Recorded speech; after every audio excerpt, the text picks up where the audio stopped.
Hey guys, tonight we're diving headfirst into a world where doctors traded stethoscopes for something a bit more speedy. Welcome to the 1950s, the era that brought us rock and roll, questionable fashion choices, and believe it or not, a love affair with speed. I'm not talking about the kind of speed that wins you gold medals. I mean the kind that left patients jittery at best and buzzing with energy.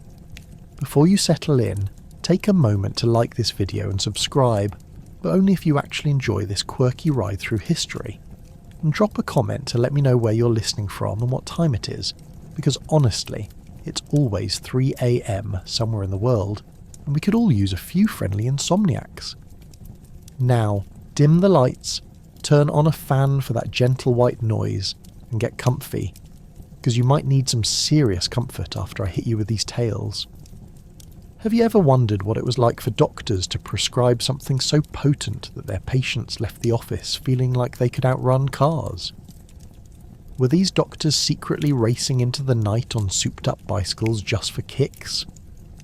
Did they ever think about the long-term consequences of their little speed obsession? Could you handle a life where your doctor's advice suddenly had you feeling like a caffeinated squirrel on rollerblades? And now, congratulations. You've just woken up in 1955, a glittering age of sock hops and speed-induced shenanigans. You're dressed in a bright plaid suit, armed with a prescription pad, and an inexplicable urge to dance like nobody's watching. Good luck. Welcome to the wild world of mid-century medicine, where doctors were more akin to mad scientists than healers. The prescription pads were getting a serious upgrade as doctors, fueled by neon dreams and caffeine, began handing out amphetamines like candy. Imagine walking into a doctor's office and leaving with a pep in your step and a burning sensation in your heart. No, not that kind. Just the kind that said, "You can do this, buddy. Let's conquer the world." The booming post-war economy and the burgeoning you-deserve-it consumer culture laid the perfect groundwork for this high-speed revolution in medicine. Now, picture yourself in a brightly lit waiting room, the smell of antiseptic mingling with that of overly strong coffee from the corner. Instead of flipping through old magazines, patients are flipping through pamphlets on how to manage energy. The latest craze offering promises that sound too good to be true. Suffering from fatigue? Try the latest miracle pill, guaranteed to turn you from sluggish to superhuman. It wasn't just about physical health. It morphed into a full-blown life hack, where speed was the key to unlocking your utmost potential. Because why take life slow when you could hyperspeed your way to happiness? Doctors, however, didn't just hand out these little speed bombs without encouragement from pharmaceutical companies. No. It was a match made in medical heaven, or maybe just a high-speed chase down a slippery slope.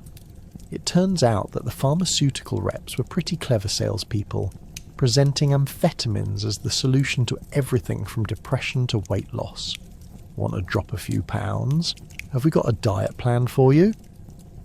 Suddenly, flab became a thing of the past, as folks lined up to try their luck at a prescription that offered not only weight loss, but the energy boost to keep them moving on the go. Who wouldn't want to follow up a cheeseburger with a little speed to avoid the dreaded food coma? However, the party wasn't going to last forever. As the 1950s progressed, and folks found themselves buzzing from their daily doses, something strange started to happen. Their hearts raced, their jitters intensified, and suddenly normal interactions felt like they were happening on fast forward. You may have caught a few patients explaining their rapid-fire conversations. "Doctor, I'm just so restless, I can't even sit still long enough to finish my crossword." To which the doctor, ever insightful, would smile knowingly and prescribe a little more speed. "Let's give you a boost." Let's take a moment to appreciate the irony here. A society that prided itself on the idea of leisure, like those perfectly manicured lawns and backyard barbecues, was inadvertently becoming a generation of perpetual motion machines. The idyllic image of families gathered around for dinner was soon transformed into speed-eating contests, where the goal was to get nutrition into your system faster than you could say gastrointestinal discomfort. It was like an Olympic event, and everyone was vying for a gold medal in post-dinner productivity. But all good things come to an end, like a long night out when you don't know when to stop. As reports of addiction surfaced, the tables started to turn. Doctors were forced to lean into conversations about the side effects, and a certain unease began to blanket the medical community. Suddenly, the pep in their patients' steps turned into paranoia, and the smiles that were met with "you can conquer the world" now came with a solemn "let's take a step back." It was no longer simply about speed. It had morphed into an ethical dilemma that would put some doctors in the hot seat. Thus emerged an unexpected shadowy character in our tale, the rehab enthusiast. Patients began checking into facilities, forced to learn the art of chilling out. It was no longer about hopping from one fix to the next, but rather about finding harmony in a world that celebrated chaos. Picture the irony of recovering speed demons now taking yoga classes and sipping herbal tea. Who knew life could come full circle so quickly? In the end, the prescription for speed wasn't just a temporary fix, it was a cultural awakening. By the late 1950s and into the 1960s, folks began to embrace alternative approaches to health, choosing mindfulness and balance over sheer turbocharged chaos. All thanks to that wild ride through the high-speed era of medicine, where the quest for energy may have been disastrous, but in the end led to a deeper understanding of what it means to truly live life. So here's to the speedy spectre of the past, a reminder that sometimes slowing down is the best prescription of all. It was the dawn of rock and roll, and everything about the 1950s screamed fast. Cars, music, and yes, even medicine got a turbo boost. Elvis was shaking his hips while doctors were shaking their prescription pads, ensuring the jittery beat of jailhouse rock matched the rhythm of their patients' heartbeats. After all, what's a little arrhythmia when you're dancing into the night? In this fast-paced new world, the idea of a leisurely stroll was about as appealing as a flat soda. The youth were grooving in diners, tail fins gleaming under neon lights, ready to exchange their woes for a dash of speed. Imagine, if you will, the scene. A group of teenagers, hair slicked back and dressed to the nines, swap stories of their wild weekend antics, where the highlight was often who could spin the fastest on roller skates after downing a few too many stimulant-laced sodas. I had 3 maladjusted maltids, you might hear, and I'm still running circles round that parking lot. Yes, the energy was palpable, more electrifying than a poorly wired jukebox, which was sometimes surprisingly accurate with its intentions, a bit of a shocker, just like the doctor's prescriptions of the day. Meanwhile, doctors were caught in this thrilling whirlwind too, their white coats flying as they raced between patients like high-octane race car drivers. Just a donut and a speed pill for breakfast? Sure, they thought, why not? As they prepared their medicine cabinet of delights, everything from amphetamines to diet pills flew off the shelves, possibly causing wild fluctuations on the stock market depending on how many patients walked out feeling like they'd been injected with the gusto of 1,000 caffeinated squirrels. Between heartbeats of electrifying rock music, the symphony of rattling pill bottles only added to the tempo of life at this time. Not to mention, television was providing its own brand of fast-paced entertainment. Your average sitcom zipped through family chaos that often revolved around dinner prep in a matter of minutes. "Hurry up! It's almost time for I Love Lucy," the mother would yell as her cookies rose and fell quicker than her blood pressure after downing a couple pills. The madness was contagious. The more manic the situation, the more the audience loved it. What better way to bind the world of medicine with the world of entertainment than by watching Lucy Ricardo navigate her way through a series of wacky hijinks while you grounded yourself with a stubborn diet pill As for those ads flooding your television screens, they were the perfect marriage of speed and persuasion. "Want to kick your day into hyperdrive?" they exclaimed, hawking remedies like it was the last pint of ice cream in a summer heatwave. "Just take one of these capsules and watch the world whirl into a delightful vortex." Could you resist with such a tantalizing offer? Heck, many wouldn't even think twice. After all, who needed a recommended dose when the promise was speedy? It was like boiling pot roast without waiting for it to simmer first. Everyone wanted the results without the responsibility. And how could we forget about the car culture wrapped up in this chaotic speed fest? The highways became a racetrack for life, the new Cadillac zooming past a family station wagon, while teenagers whizzed by on their Vespa scooters, feeling an inappropriate sense of freedom and power. You'd be hard-pressed to hear anything other than the delightful roar of engines, punctuated by occasional but loud honks, telling you to just keep up with the flow, rather like the soundtrack accompanying their newfound enthusiasm for smartly packaged pills that promise to make them feel extraordinarily alive. Yet, as the bass beat of time pulled everyone into a frantic dance of speed, we were reminded that the allure of the fast lane comes with fleeting satisfaction. Behind the rock and roll facade there was an undeniable undercurrent of consequences, a high that could quickly dive into lows as warning signs began to pop up more frequently than Elvis's sequined jumpsuits. Pressure and speed were no match for long-term health. As the rhythm of life continued its relentless beat, whispers emerged about dependency and disillusionment. So, while the newsreels spun tales of a vibrant generation intoxicated by the glamorous call of speed, the thrum beneath the surface began to shift.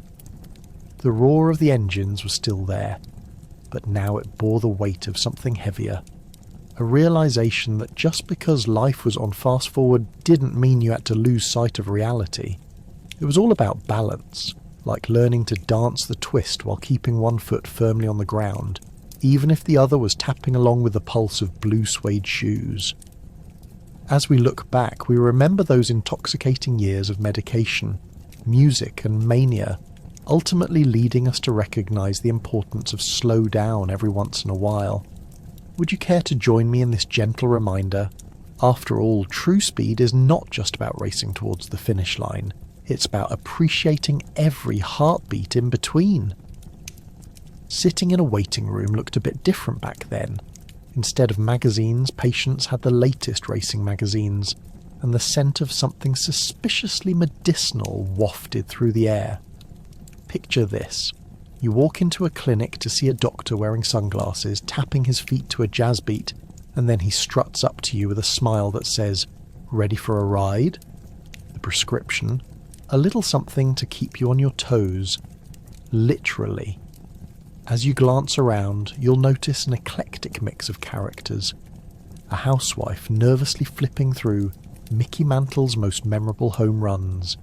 A businessman trying to schedule his next deal between feigning interest in a medical pamphlet, and a teenager bouncing off the walls faster than a rubber ball after 3 cups of soda. Everyone shares the same secret understanding.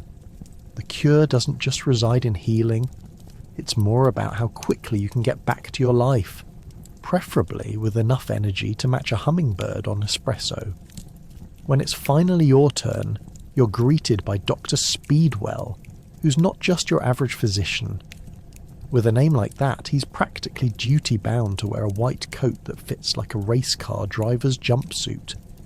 His stethoscope bounces against his chest as if it's trying to get in on the action too.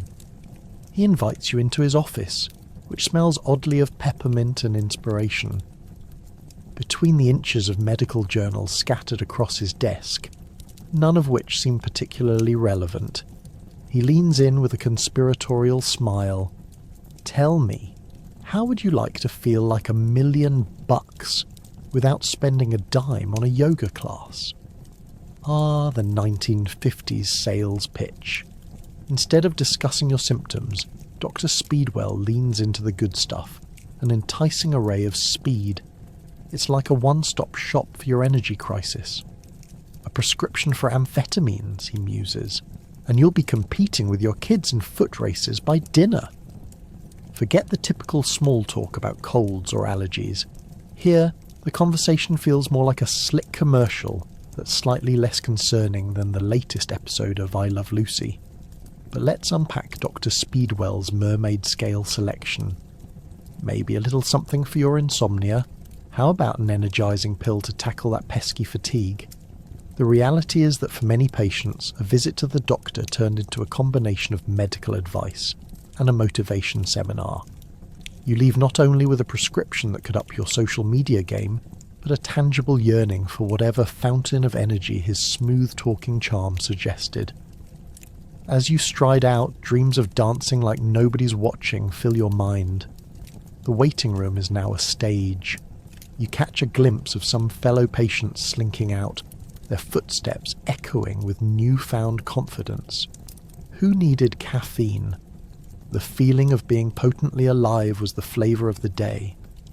As you prepare to step into the dazzling world of the 50s, complete with poodle skirts and greased up hair, you can't shake the feeling that you've just traded staleness for something exhilarating.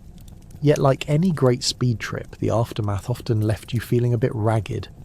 These fast fixes had a knack for introducing peculiarities into the daily lives of everyday folks. Take Betty, the housewife who turned into a whirlwind of activity at home. Dishes, laundry, the kids, nothing was safe from her turbocharged handiwork. But as the dust settled, her husband, Bob, noticed something bizarre about the change.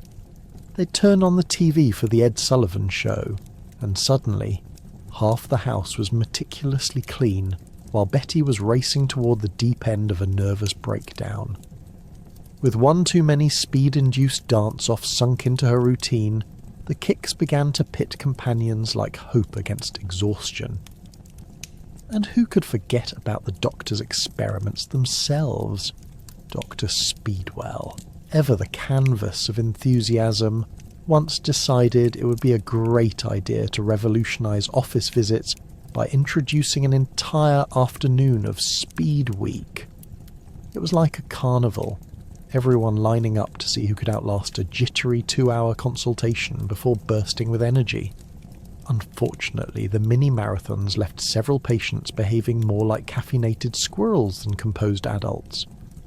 Yet all was forgiven as laughter filled the waiting room, buoyed by the invisibly suppressed panic that sometimes mingled with the speed-induced paroxysms. In the end, the 50s experience wasn't merely about racing to feel better. It had become a spectacle of speed and spectacle. You emerged not only with a new prescription, but also with a ticket to a whirlwind of monitored chaos.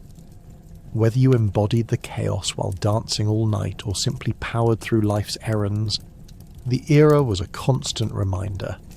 Sometimes speed isn't just a trait, it's an adventure wrapped in tailored fabric and jazz beats, waiting for you just around the corner. As you step out into the bustling streets, a new speedster, eager to conquer the world, you realise that this was just the beginning of a wild ride through the ups and downs of 1950s life. And who knows, tomorrow you might just be racing against time again, this time maybe with a slower pace, but certainly just as much zest. Let's meet the daring doctors who turned the medical field into a proverbial racing circuit. These pioneers didn't just treat ailments, they redefined them. They treated tired housewives with pep pills, promising to make them feel like they'd just downed 5 espresso shots and discovered the secret to time travel. Who knew you could be both a healer and a hype artist? These medical mavericks had more flair than a lounge singer, and with a prescription pad in one hand and a cocktail shaker in the other, they were ready to change the world of medicine, one speed-fueled patient at a time. Picture a bustling clinic in 1955. The walls are lively, the linoleum floors might as well be a dance floor, and the waiting room is packed with patients jiggling in their seats, unable to contain their excitement. Or perhaps that's the speed kicking in. As you sit in that waiting room, casually flipping through a magazine showcasing the latest hairstyles and lightning-fast cars, the Doctor emerges with a smile so wide you'd think he just discovered the joys of roller coasters. "Who's ready to feel spectacular?" he cries, brandishing his prescription pad like a magic wand. But here's the catch. The magic wasn't just in the healing, it was in the clever selling of speed. These doctors became the ultimate hype men, assuring their patients that with just a few little pills, they could not only survive housework but turn into superheroes by the time dinner was served. Tired of that stubborn laundry that seemed to multiply like rabbits?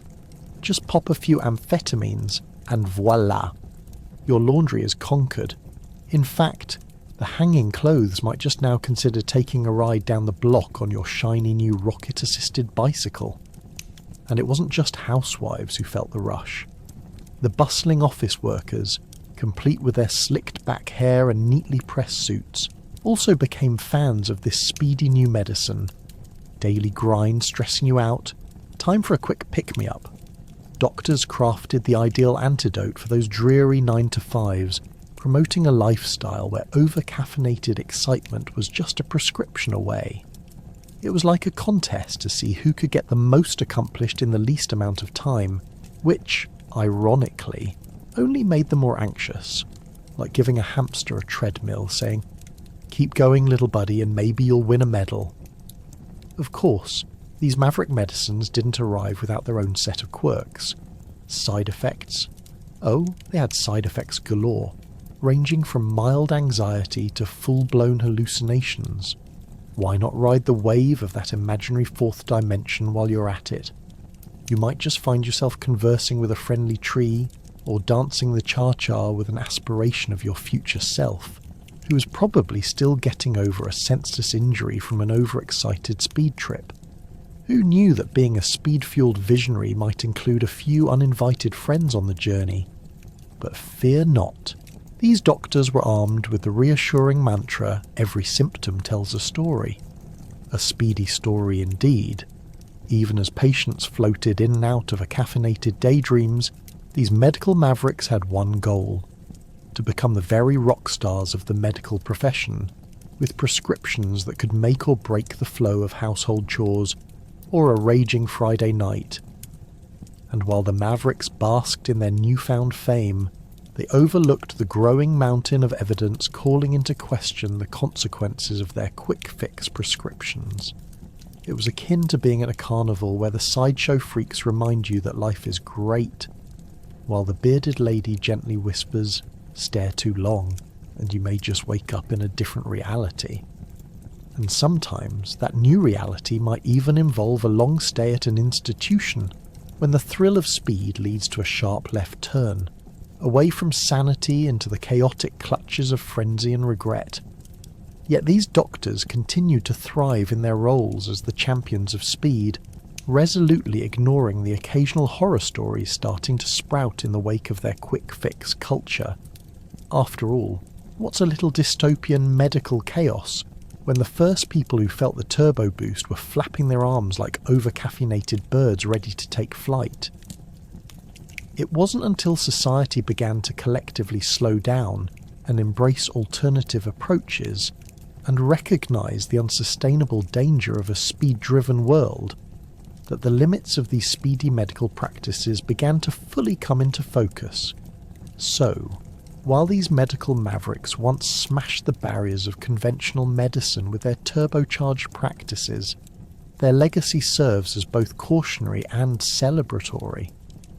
Right alongside the speed, they also gifted us creativity and excitement, and a moment in history when we could all be a part of a fantastical race. Who knows, maybe there's still a bit of that medicine maverickness waiting for a comeback in the modern world. After all, isn't catching a little more zippity-doo-dah an enticing thought? The 1950s were about more than just speed. They were about women breaking free from the domestic confines that had them feeling slower than molasses. A touch of speed was just what the doctor ordered. Literally. For many women, uppers became a tool for liberation, helping them juggle the unforgiving demands of home and still manage to fit in a dance party or two. Picture this. You've just spent the morning scrubbing dishes, chasing after kids, and pretending to love your husband's mum's casserole, when suddenly someone hands you a little blue wonder pill. It's like a magic bean, but for adult exhaustion.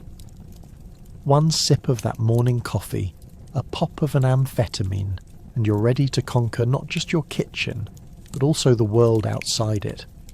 As women began to realise the beneficial side effects of these speed pills, more energy, fewer naps, and a newfound ability to turn every chaotic household task into a record-breaking speed run, they found themselves shifting from compliant housewives to empowered go-getters. Can you imagine the transformation?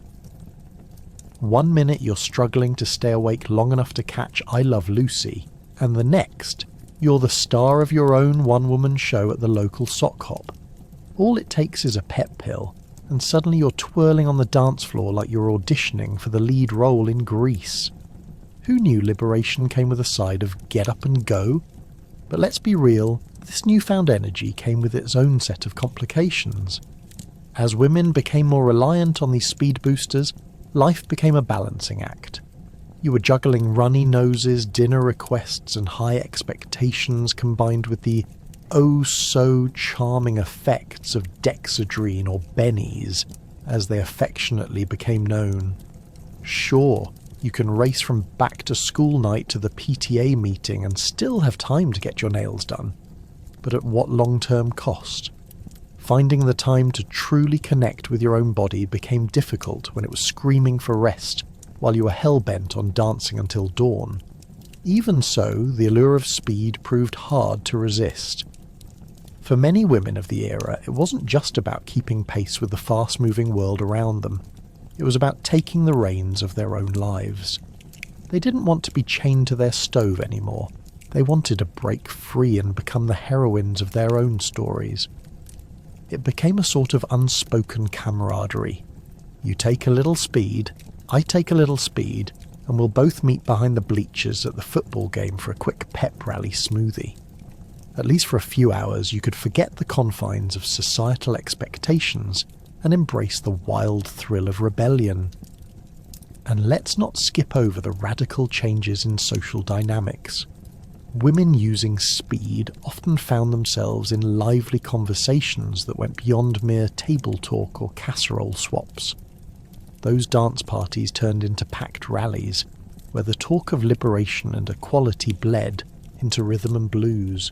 Imagine the blend of laughter, early women's lib rhetoric, and let's have another round of those dance-offs, echoing through the halls, a unique combination pushing against the boundaries of the domestic sphere. This new socializing style was, after all, fueled by a heightened elation, and the freedom of feeling more like their vibrant selves and less like the tired victims of traditional household chores. However, the ever-looming pitfall of speed wasn't lost on society. Critics amazed by the spectacle often questioned whether this wasn't merely a new method of oppression. Were they energizing themselves, or were they just running faster on a hamster wheel? Women's movements and medical warnings began sparking debate over whether ubiquity of amphetamines in their daily routines helped them push forward or simply masked problems in their lives. The very same foundations that had aimed to liberate were under scrutiny for potentially trapping women in cycles of dependence. As the 1950s rolled on, the duality of speed as a liberating force and a potential crutch kept creating waves. Women stood at crossroads, armed with new power yet chained by hope and heartache, questioning whether these pills were the answers to their dreams or a shortcut leading nowhere fast. In the end, the impact of speed on women's liberation is as complex as the decade's fashions, both fabulously vibrant yet sometimes troublingly suffocating. For sure, it led many to break through barriers, take risks, and kick societal norms out the door, if only temporarily. The conversation would evolve, echoing into later decades as women reclaim their time, questioning and crafting a different perspective in the wake of speed-infused liberation. Let's remember, when life gives you lemons, sometimes it's not just about making lemonade. It's about speeding off to make a damn good lemon meringue pie too. With great speed came great responsibility, or rather great consequences. Doctors, in their zest for fast solutions, sometimes forgot to mention little things like side effects. Who needs sleep anyway when you can stay awake for 48 hours, right? And hey, if your heart starts racing like you've just seen your grandma at a disco, just remember, it's all in the name of progress. It's as if the medical professionals of the 1950s decided to trade whispering sweet nothings for shouting, "Just one more pill and you'll be flying," at their patients. Imagine this. One bright and sunny afternoon, Mrs. Thompson walks confidently into Dr. Jones's office, comfortable in her pastel dress and pin curls. She's been feeling a bit sluggish, which is a complete travesty in an era that celebrates speed. "Dr. Jones," she declares, "I need something that really gets me going." Dr. Jones, fully engrossed in a jazz record spinning on his desk, flashes a grin and reaches for the little pill bottle. Not a word of warning about what that fast-acting amphetamine might do to her heart or her peace of mind comes out of his mouth. And why would he? The world was convinced that little white pills were the magic antidote to malaise and the secret recipe for success in life. All around the office, Mrs. Thompson's fellow patients are eagerly chatting about their newfound energy as the jazz beats play softly in the background. But don't be fooled. Beneath the vibrant surface, shadows begin creeping in, like the unexpected horrors of a bad horror movie. Tales of patients discovering night sweats, strange heart palpitations, and anxiety levels soaring higher than a NASA rocket soon swell through waiting rooms. It's not unusual to see someone sprinting out after a particularly spirited visit proclaiming, "I'm alive," and possibly on the brink of a heart attack. Let's take a moment to visualize someone's average day amidst the whirl of newfound energy. You wake up, still fuzzy from the speed you took last night.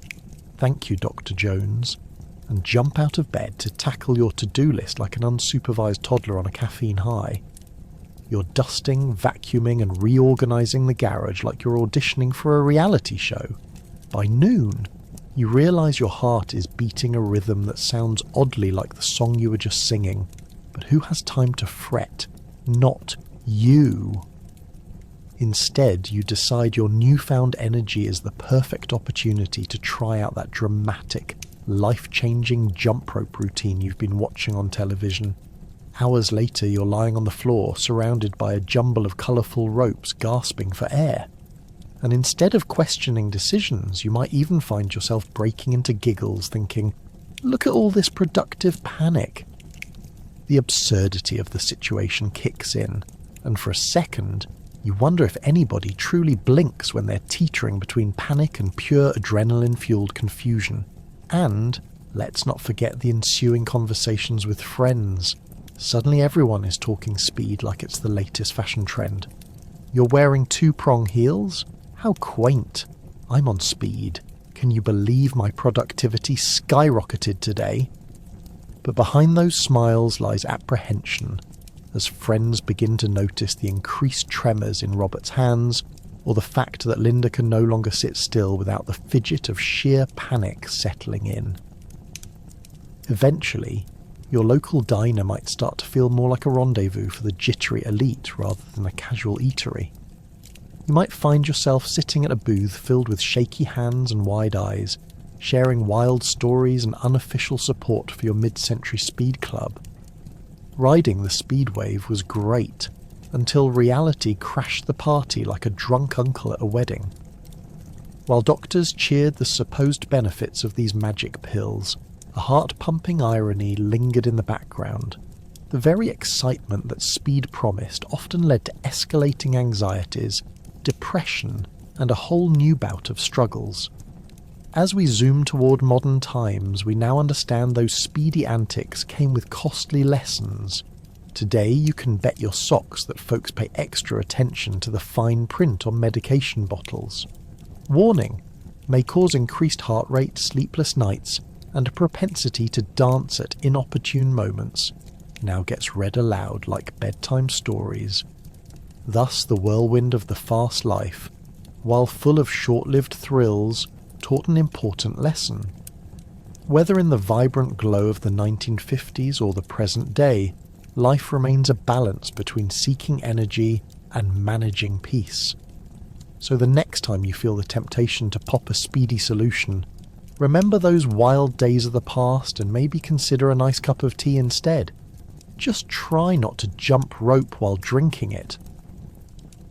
Fast food began to take on a whole new meaning, driven by both convenience and a quest for speed. Doctors recommended taking your meals on the go, while their patients were upping their calorie intake to match their newfound energy levels. Can you picture a doctor prescribing a burger shake at the drive-thru as a meal plan? Welcome to the everything in moderation except speed diet.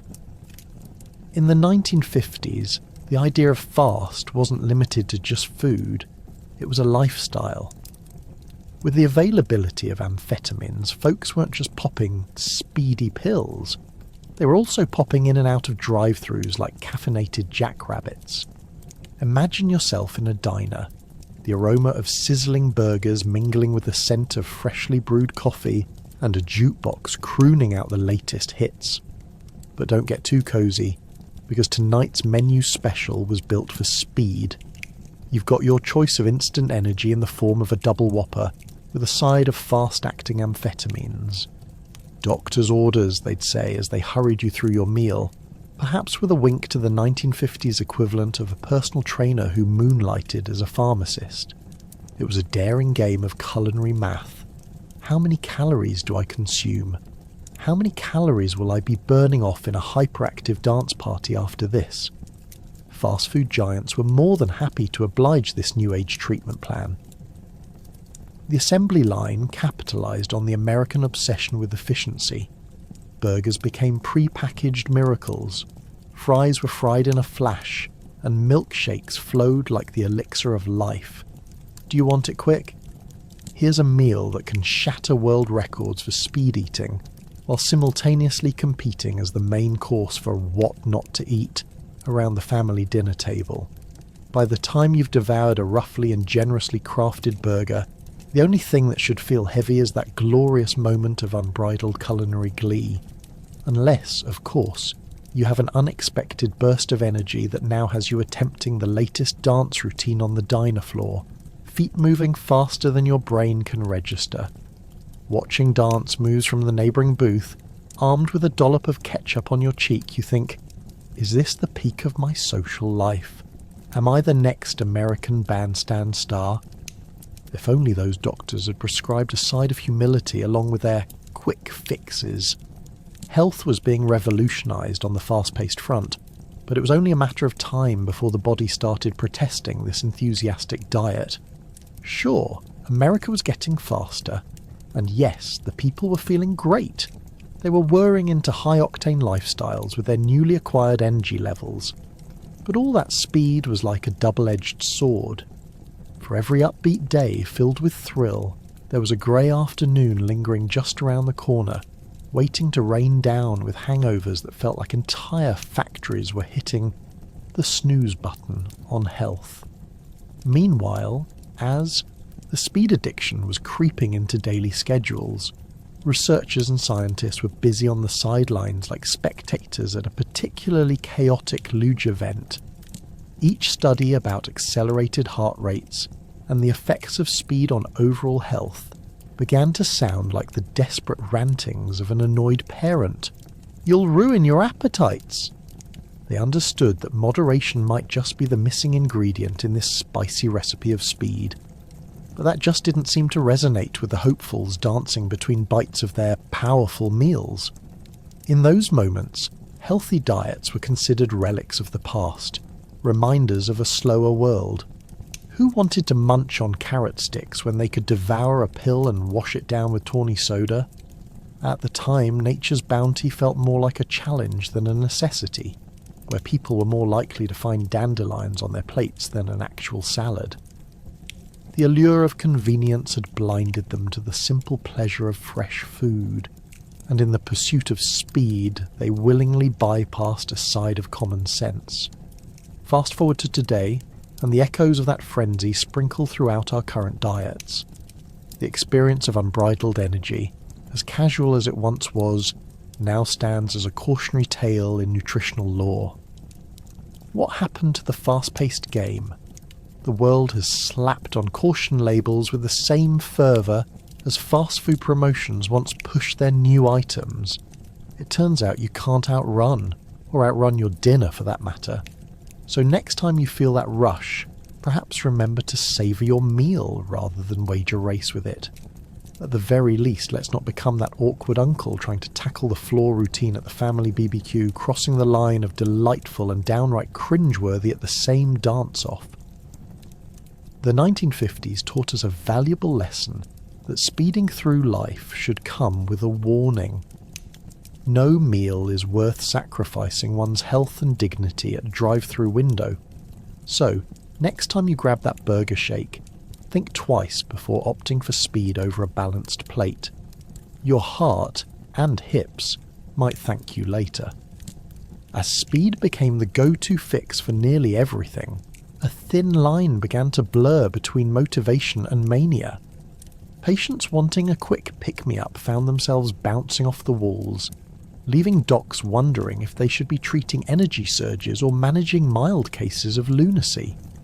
Perhaps the question to ask wasn't, how fast can I go? But rather, what's really going on in my head? In a society racing headlong into an obsession with speed, everything seemed to be moving so fast that nobody stopped to ask, are we sure this is good for us?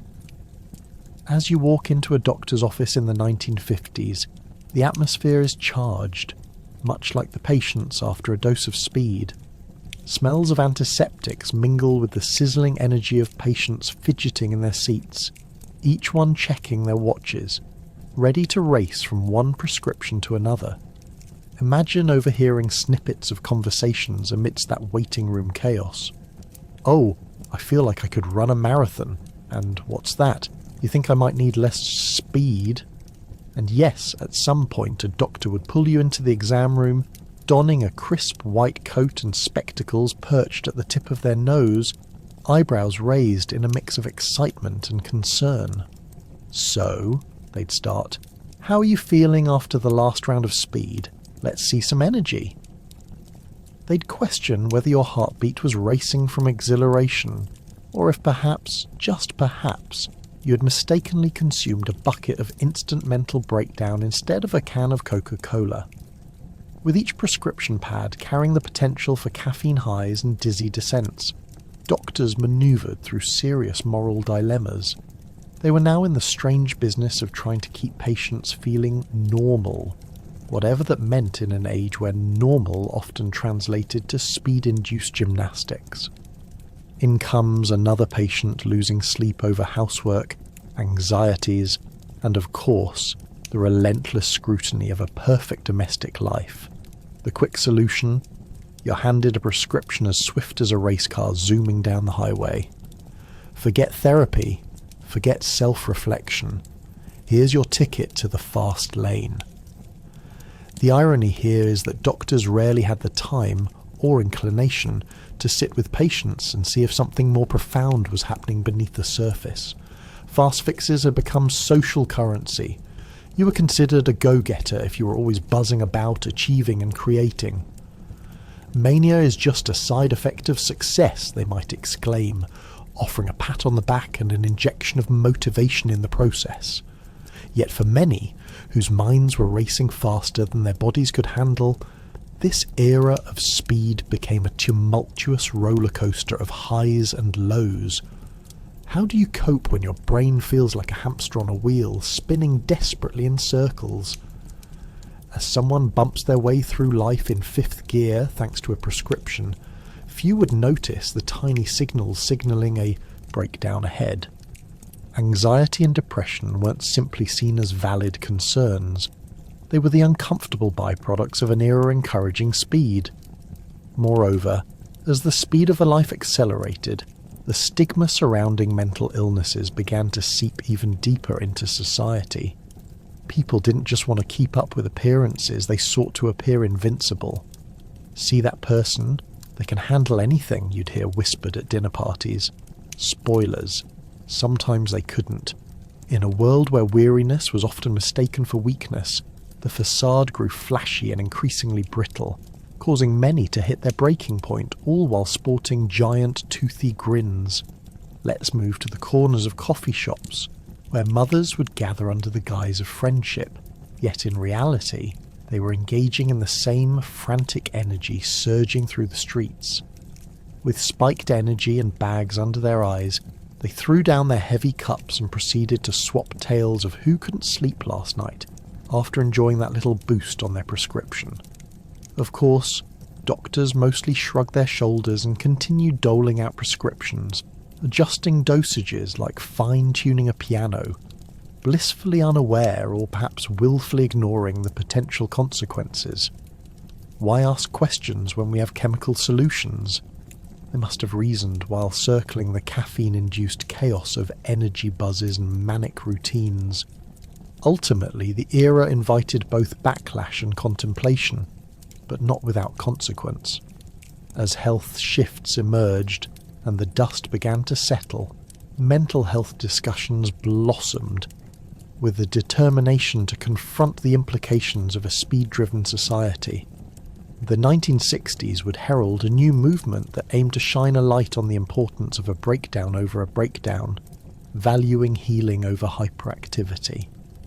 So, while the 1950s might have kicked off with prescriptions that sent patients into chaotic ecstasy, trailing behind would be a reckoning, one that would remind everyone that sometimes going slow is a lot smarter than speeding through life. Would these jacked-up patients find peace on the slow and steady road to recovery? Only the next generation would tell us, albeit perhaps at a more reasonable pace. When speed became an unfortunate habit for some, a new realm of medicine emerged: rehab programs. Welcome to the 1960s, where doctors realised that not everyone could bounce back or even stop after one or two speed trips. Suddenly you needed separate prescription pads just for take-it-easy medications. Imagine consulting a doctor who now wears a thoughtful frown instead of shades. Instead of handing out pep pills with a wink and a nod, these healers were now stuck dutifully scribbling orders for take 2 of these and call me when you're no longer a jittering ball of energy. Was it the 60s shift in consciousness, or simply the fact that patients were starting to resemble vibrating jelly beans who couldn't find a comfy spot on the couch? Now, let's picture the scene in a bustling clinic. You walk in expecting your usual quick fix, and are met with posters discussing the dangers of addiction. Yes, because nothing says relax quite like a vibrant spinning doctor telling you to just slow down. The air smells faintly of coffee and fear as anxious patients glance at each other, wondering who among them is checking in for their habitual speed habit and who's merely there to discuss allergies. Suddenly, being over-caffeinated isn't just a morning issue, it's a full-blown identity crisis.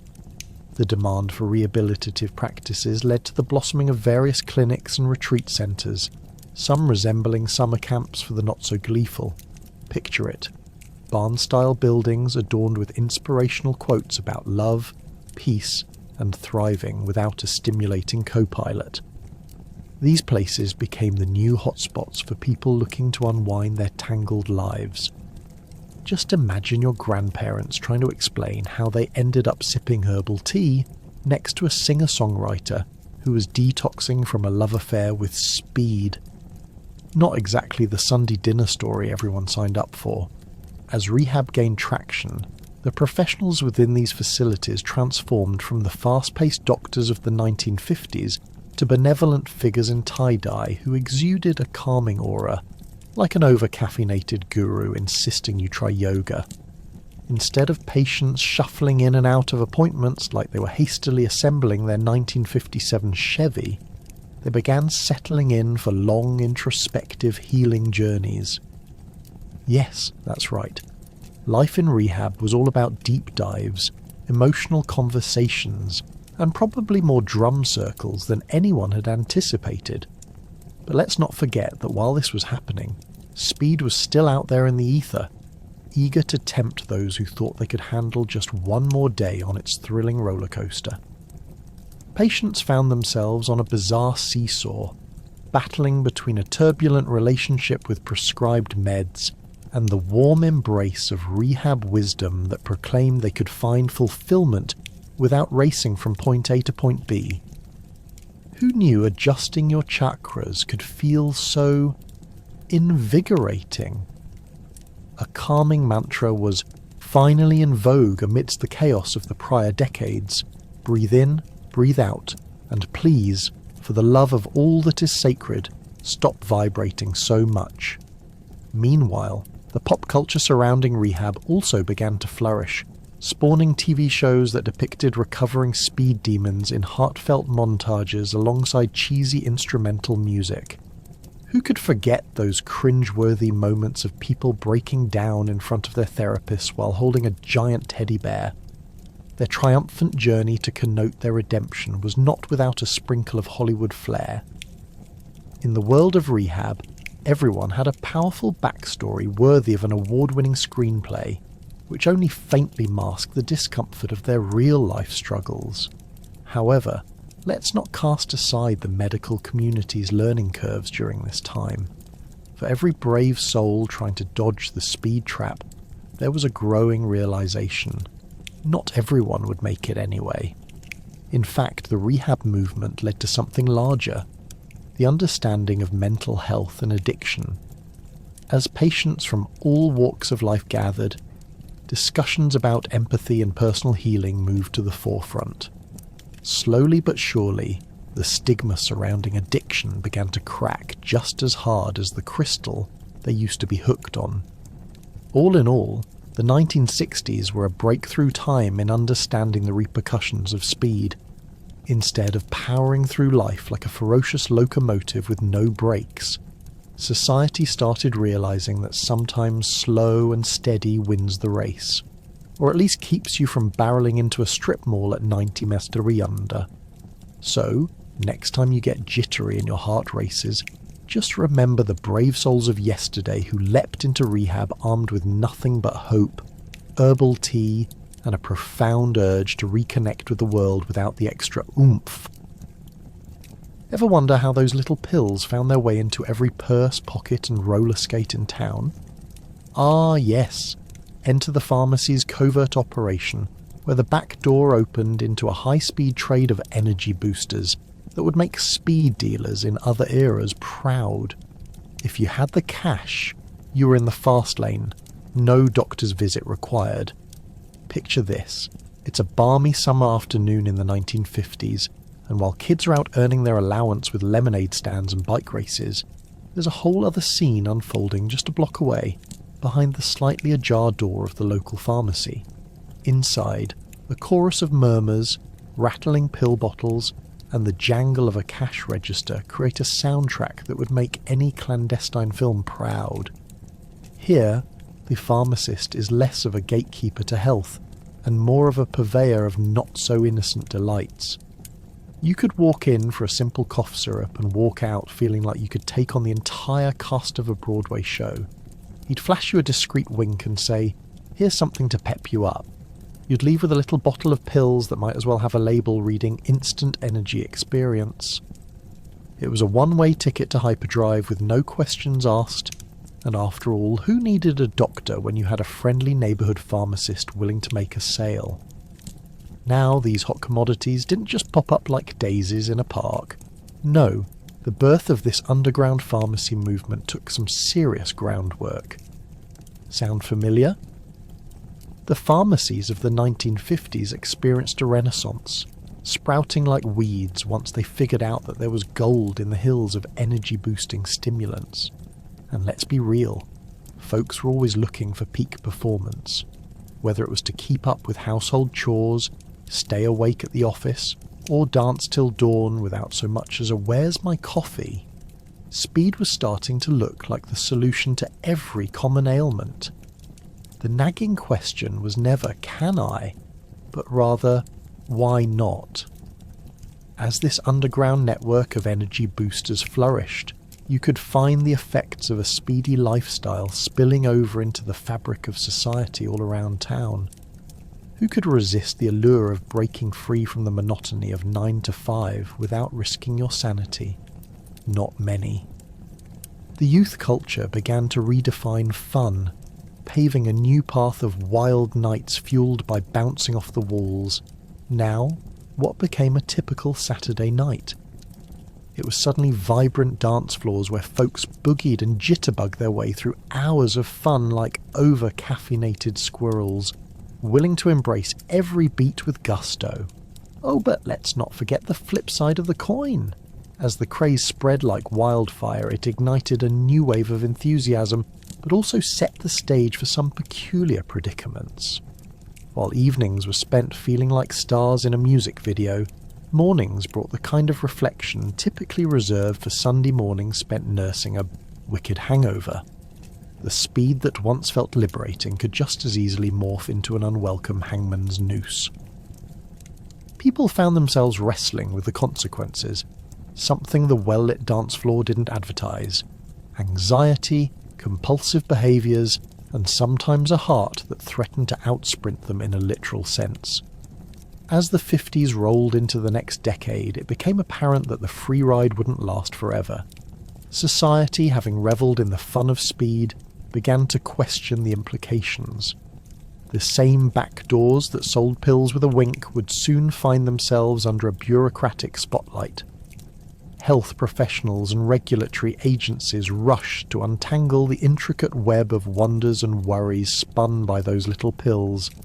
Their handlers began to wonder if the energizing promises were merely mirages, ever so enticing but perhaps leading to most foreboding side effects. Before long it was clear. The road paved by speedy addiction wasn't the turnpike to happiness. Society learned the difference between a quick thrill and a lasting solution. As a new wave of dietary supplements and wellness programs entered the fray, people started to reminisce fondly about the 50s, the days when speed was king, the streets were alive, and the promise of energy was only a pharmacy away. But instead of getting lost in that nostalgia, it's essential to take a breath, as so many people did, and ask what remains from that explosive time. There'll always be a delicate balance to find in medicine. Speed up for a little zip, and then slow down for peace of mind. Whatever the answer, remember to check for that high-speed border crossing before diving headfirst into the thrill of a fast lane. Because sometimes, when that energy surge hits, what once seemed exciting can just as quickly become an unforgettable reminder to tread carefully on the path of wellness. Speed not only altered how doctors treated their patients, but also how those patients danced through life's social scenes. Swinging and jiving were taken to a whole new level. You ever seen someone breakdance at a sock hop? Trust me, that wasn't just a sugary soda they were on. The 1950s parties were kicking off, fueled by more than just enthusiasm. And yeah, those records were definitely getting a speedy remix. It was a decade of transformation, where a fast pace wasn't just embraced, it was celebrated, making the dance halls and living rooms serve as testaments to the phenomenon that was amphetamine culture. Picture this: bright swirling lights bouncing off mirrored disco balls as young couples twirled and dipped, fueled not just by the sounds of Elvis or Chuck Berry, but by a sense of exhilaration that came from popping pills at pre-parties like candy. The stakes of social engagement soared. Imagine you're at a dance and your date casually mentions, "Want to try something that'll make you feel like you're floating?" At that moment, it wasn't just the music taking you on a trip. It was the very real promise of feeling lighter than air. The vibrant energy of the 1950s social scene felt electric, but let's be honest, when speed enters the equation, things get a bit, shall we say, frantic. As you shimmy across the dance floor in your poodle skirt or slicked back hair, it's good to remember that everyone else is probably feeling a little more jazzed than usual. You could say that the chaotic twirls and exaggerated hip swings weren't merely styles of dance, but rather visceral expressions of euphoria and anxiety all tangled into one. After all, what's more exhilarating than leaping into a swing dance that feels like it might spin out of control? Picture someone attempting to embrace their inner flying squirrel, but looking more like a caffeinated octopus instead. It's a spectacle, to say the least. And of course, let's not forget about the inevitable aftermath of this speedy soiree. On numerous occasions, it wasn't just hangovers people had to contend with, it was something else entirely. The speed crash. That glorious high wouldn't last forever, and come Sunday morning, when the amps were quiet and the echo of jazz faded, the perky dancers could be found slumping on their couches, desperately hoping an extra cup of coffee would do the trick. Maybe it was the espresso. Maybe it was the sheer adrenaline of the previous night's fast-paced frivolities. Whatever it was, you were either too wired to slow down or so drained you could practically hear the sound of your own energy crashing like a record skipping at the wrong moment.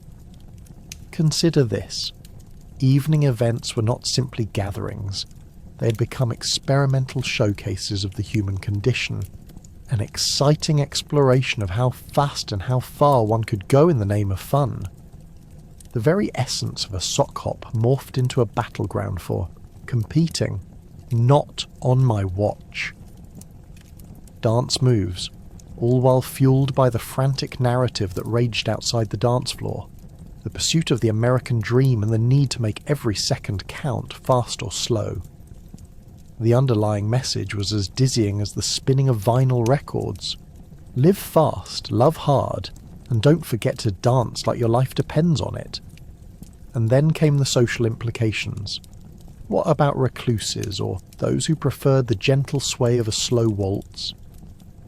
They found themselves cleverly dancing between the lines of that fast-paced culture. While they might not have been wired like a battery-powered bunny at a rave, their dances told a different story, one of grace, contemplation, and at times a healthy dose of envy. Could they keep up? Were they behind the times, or simply saviours of the slower moments that had been spun away? The irony here lies in the idea that, while the thrill of speed made everyone dizzy on the dance floor, some found solace in the places no one thought to check. The quiet corners filled with stories waiting to be told. As heels skidded and sneakers slipped across the polished wood floors of the dance halls, the debates of liberation through speed began to reflect upon societal standards. The 1950s didn't merely stimulate rhythmic footwork, it made frenetic energy a defining aspect of social identity. Just imagine the contemporary conversations bubbling on the sidelines. Was this what freedom felt like? Were you defined by your lack of restraint when the record spun faster? Ultimately, speed seeped into the societal fabric of the 1950s, painting life with vivid strokes of excitement, fear, and some moments of regret. As masks were lifted during those euphoric dances, the contours of identity, those painted with cheerful strokes or tinged with anxieties, found sanctuary on the dance floor. Amidst the chaos of the era's soundtrack, people learned to adapt, stumble, occasionally fall, and get up, sometimes running, always searching for the rhythm that best suited them. Who needs soap operas when you have the 1950s FDA overseeing the mad scientists of medicine? Sipping coffee and updating checklists while doctors threw caution to the wind wasn't a bad plot twist for the times. Enter the regulations that finally leaned in, nervously glancing over at the pharmaceutical frenzy. It was less like a Law and Order episode and more like, who's going to get caught next? Now don't get me wrong, the FDA tried its best. Picture a group of suit-clad individuals smoothing over their rumpled papers while darting glances at the news. Hey Jerry, did you hear about the last batch of pet pills? They're making people feel like they can run the Boston Marathon. Backwards. Never mind the fact that good old American innovation had sprinted well ahead of regulations, creating a roller coaster where every twist and turn could lead to one hellacious anxiety attack. At this point, doctors were practically Rambo in their white coats, handing out prescriptions like they were flyers for the town carnival. Feeling tired? Here's a little something to jazz you up. Might even make you want to host a sock hop right now. It was like a candy store for adults who just wanted to get through the day without feeling as sluggish as a dial-up internet connection during peak hours. The catch? Well, the FDA's watchful eye was more focused on cosmetic ingredients found in catalogues than the little pills that turned housewives into hyperactive versions of themselves. Is this all truly safe? Was more of a philosophical musing than a pressing question at the moment.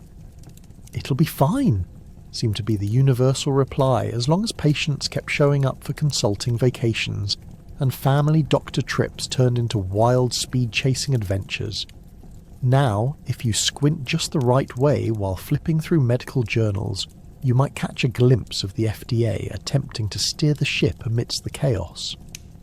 By the late 50s, they were finally working to establish a standard of safety for these newfangled medications.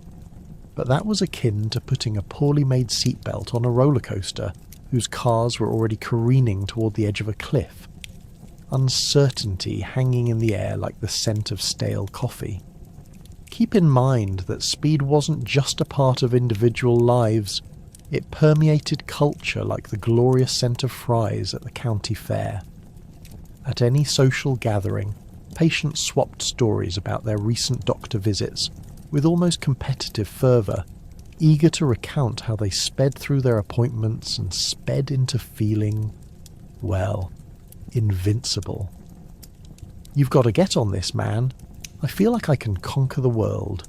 Also, I think I'm seeing sounds, was a typical utterance at the soda shop, where jittery patrons nibbled on burgers and savoured each electric moment.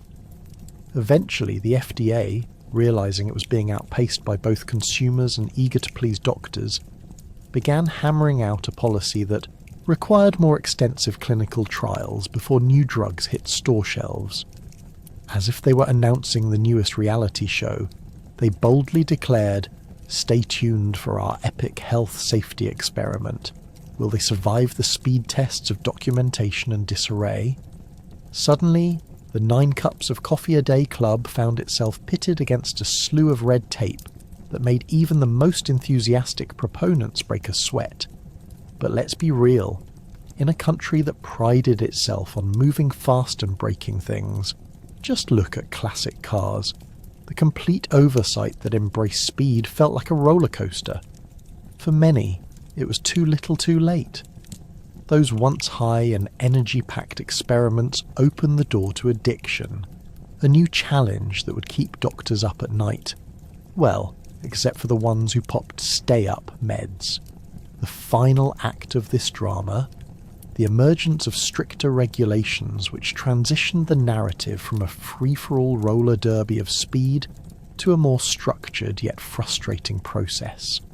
It's like a sitcom where the characters realise they need to grow up, much to the dismay of the audience that loved the chaos. So, the 1950s FDA, in its curious dance with speed, played a role that wasn't just about oversight, but weaving a story of caution wrapped in caffeinated enthusiasm. Fast forward to today, and we're left with reminders that while speed may have fueled fun, it often came with a set of consequences that no quick fix can truly address. It's a lesson learned in the wild theatre of medicine gone mad, a drama filled with enough twists and turns to keep even the most sceptical coffee drinker hanging on the edge of their seat. The show must go on. The 1950s were rampant with drugstore items that promised to give you the kick you didn't know you needed. Picture the shelves lined with bottles that looked like sparkling soda, but had labels that read like thrill-seeker ads. Patients quickly learned where to find their little miracle pills, and surprisingly, it was often closer than the doctor's office. Such convenience may have brought you speed, but did it also come with a side order of guilt? As you strolled through your local pharmacy, you might have stumbled upon aisles of glistening products, making you wonder if you'd accidentally wandered into a candy store rather than a place of healing. There were capsules, powders, and liquids, all promising to transform you into a vibrant version of yourself. And what kind of vibrant? Well, that was up for debate. One moment, you could be perusing the doctor's favourite pick-me-up, and the next moment you'd be tempted to reach for the go-go pill, which was really just a fancy label for what felt like a tiny explosion of caffeine and chemicals in your pocket. No wonder folks began to think, why just wake up when you can blast off? And this is the era where pharmacy felt more like a caffeine-fueled carnival than a health hub. As marketing slogans danced across your screen promising you the energy of a triple-shot espresso without the latte price tag, it became increasingly easier for consumers to veer into the perilous world of overconsumption. Can you imagine a time when the thought of tossing back a tablet alongside your morning glass of orange juice seemed like a completely normal way to start the day? Never mind the fact that the label warned may cause jitteriness. What's a little buzz when the whole world's a stage, right? However, not everyone was jiving to the speed-infused soundtrack. As people zapped around their daily routines, the aftershocks of these vivacious little pills began to appear. You might have found yourself scanning the aisles of your local drugstore in a euphoric haze, only to pop into reality when you noticed your heart racing like a Chevy at the start of a drag race. Who knew that those little speed merchants could lead to such a roller coaster of emotions? The thrill of being untouchable came with a gnawing worry of whether you would crash after the ride. And as we moved deeper into the speed race, we saw men and women alike rediscovering the wonders of convenience and the promise of new energy standards. The popularity of these speed-enhancing goodies reached a fever pitch, leading to some surreal moments in everyday life. Picture a housewife who, after chasing kids and doing chores, pops a pill and suddenly transforms into a dynamic whirlwind of power, dusting the house and preparing dinner with the same fervour as a contestant on a game show. You can almost hear the audience cheering her on. "Look at her go! That's right, Martha. Give us more of that energy." But alas, the gleams of excitement came with a shadow. As communities buzzed with laughter and energy, there was an undercurrent of anxiety growing, with whispers among families about dependency and the threat of fatigue creeping back in through the back door. After all, as addicted as you might feel to those fabulous pills, how long could you ride this speed train before the brakes were applied? The trade-off had become all too evident. What did SPED cost you beyond the small change that slipped through your fingers at the local pharmacy? And here entered the conversation about morality as mothers worried about their daughters and fathers fretted over their sons, pondering just how much caffeine or speed it took to work a full day at the factory and still manage to hold up the peace at home. Speed wasn't just a solution, it had become a way of life. A lifestyle fraught with ethical debates, ripping apart the fabric of the calm, collected 1950s ideals.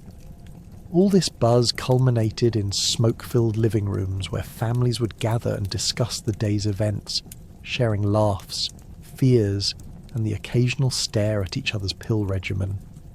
"Honey, do you really need that fourth pill today?" pressed a concerned partner, raising the great existential question, is chasing speed worth the potential personal fallout? So while the medications offered a swift ride through life, just know that you might want to buckle up and navigate the bumps ahead, making sure you don't lose sight of what truly matters amidst manic doses of speed. For many, the thrill was addicting. For others, it became an unending chase for energy that left them wondering about the simple joys of a long, slow, lazy afternoon. And just like that, speed became a symbol not just of convenience, but of how easily the allure of quick fixes can blur the lines between health, happiness, and the very essence of what it means to truly live life at a dignified pace. When the parental units found out they could buy concentration in a pill bottle, family dinners spawned a whole new challenge. Picture this. Families gathered around the dinner table, the conversation sped up, and the food evaporated faster than a summer rain. With everyone buzzing around on the latest concoctions, who had the time for a leisurely meal? Just remember to chew. As everyone munched down dinner at the speed of sound, it was less of a pass the peas and more of a catch this flying meatball. The family dog often found himself with an impromptu dinner guest, courtesy of a well-aimed throw from Dad, who was more interested in aiming for the trash than the table. Now you might expect family dinners to be a time for connection and comfort, a chance to chew over the events of the day while sipping on a refreshing drink that isn't a medication. But with the new speed culture emerging from the pharmacy shelves, families were less concerned about exchanging stories and more worried about how quickly they could clear their plates and sprint back to their favourite shows. It was like a competitive sport, where the winner was not the one who savoured their chicken, but the one who could devour it before anyone else finished their math homework. Who knew math would ever meet mealtime? Imagine a mother, torn between keeping the peace and grappling with her recent discovery of pills for her little ones, trying to serve dinner while the kids turned into tornadoes fueled by energy pills. "Eat your veggies," she'd call, but little Timmy was already halfway through his third helping of mashed potatoes, eyeing the grilled steak like a lion stalking a gazelle. There was a race to finish, and putting a fork down was simply not an option, especially if it meant less time playing with a brand new toy chest filled with rapid-fire thrills. And let's not forget about Dad's culinary masterpieces. Gone were the slow-roasted roasts simmering beautifully in the oven. Those have been replaced by quick-fix dinners. Think frozen TV dinners that were prepared in less time than it took to say, "Hurry up." The microwave would sing its buzz, and a moment later a steaming tray of chicken nuggets would emerge, perfectly timed with whatever upbeat disco hit was playing in the background. Obviously no home-cooked goodness was lost on speed, just the enthusiasm, and probably a few taste buds. As the minutes ticked by, these family dinners transformed into a flurry of mismatched appetites and over-caffeinated children. Conversations that once involved heartfelt sharing suddenly shifted to rapid-fire bullet points. "How was school? Did you do your reading? Mommy got a new prescription. Who wants dessert?" It was a beautifully chaotic whirlwind where everyone's opinions whizzed by like roller coaster cars, leaving behind a little trail of incoherent giggles and half-chewed bits of food. Indeed, one elder relative, over-caffeinated by the very pills that initially promised clarity, would regale the family with anecdotes so spirited that they'd have most anyone contemplating to snort their mashed potatoes out of laughter. Their authoritative tone fully indulging in the drama of a tale about a close call with the local mailbox. Those family dinner conversations were now speed dating sessions for family stories. Short, fleeting, and sometimes hardly comprehensible when trying to fit in the saga of the pet hamster losing its way in the laundry basket. But alas, therein lay the heart of the matter. Each meal, while consumed at lightning speed, had begun to lose its splendour, becoming a mere pit stop on the path to the living room couch. Nowadays, no one remembered what dinner even tasted like. They just felt the surge of energy coursing through their veins as they raced between courses like marathon runners. With the prospect of dessert looming, parents now slipped into a quiet dread. It was simply too much effort to push veggies when they'd all rather zip off to watch cartoons or start a friendly debate about who was the best superhero in history. Hint, it was never Batman. And eventually, as the dishes piled high in the kitchen, conversations dwindled to nothing but scattered crumbs and echoes of laughter fading into the afternoon. Families would wonder, was this speed really progress?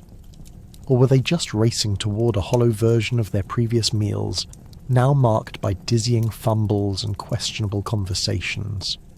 So, while the family dinners of meteoric proportions offered speed and laughter at the table, They also served as a gentle reminder that warmth and connection often come in the tasting and savouring, not a stopwatch ticking down to the next delicious moment. After all, what is family dinner if not a moment to pause, dig in, and truly enjoy the company of those who, like you, have weathered the winding roads of life at an exhilarating pace? As always, just remember, slow it down and chew every bite. Some doctors began to notice their quick prescriptions led to celebrity status. Imagine being a household name for saying, "A little speed never hurt anyone." Plus, patients wanted to know the magic secret behind feeling like they could take on Broadway. The elusive doctor's approval meant let's hit the town with enough nerves or energy to fuel the whole concert. This was the era when your friendly neighbourhood physician could transform from wearing a stethoscope to donning sunglasses and a jazz hat while handling prescriptions with the flair of a Vegas showman. Picture it. You're in the office, and instead of the usual light banter about your cholesterol, your doctor leans in, winks, and hands you a tiny miracle capsule. You'll be dancing like a dream before you know it. And just like that, your doctor was not only your healer, but your hype man, as if they just announced a surprise guest performance at a sold-out rock concert.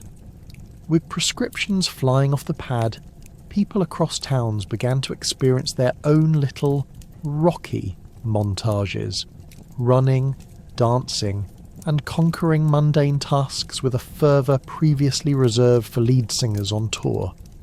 If you were at a cocktail party in the 1950s, the conversations likely floated between what record hit numbers won and who had the best prescription. "Oh, you're feeling sluggish.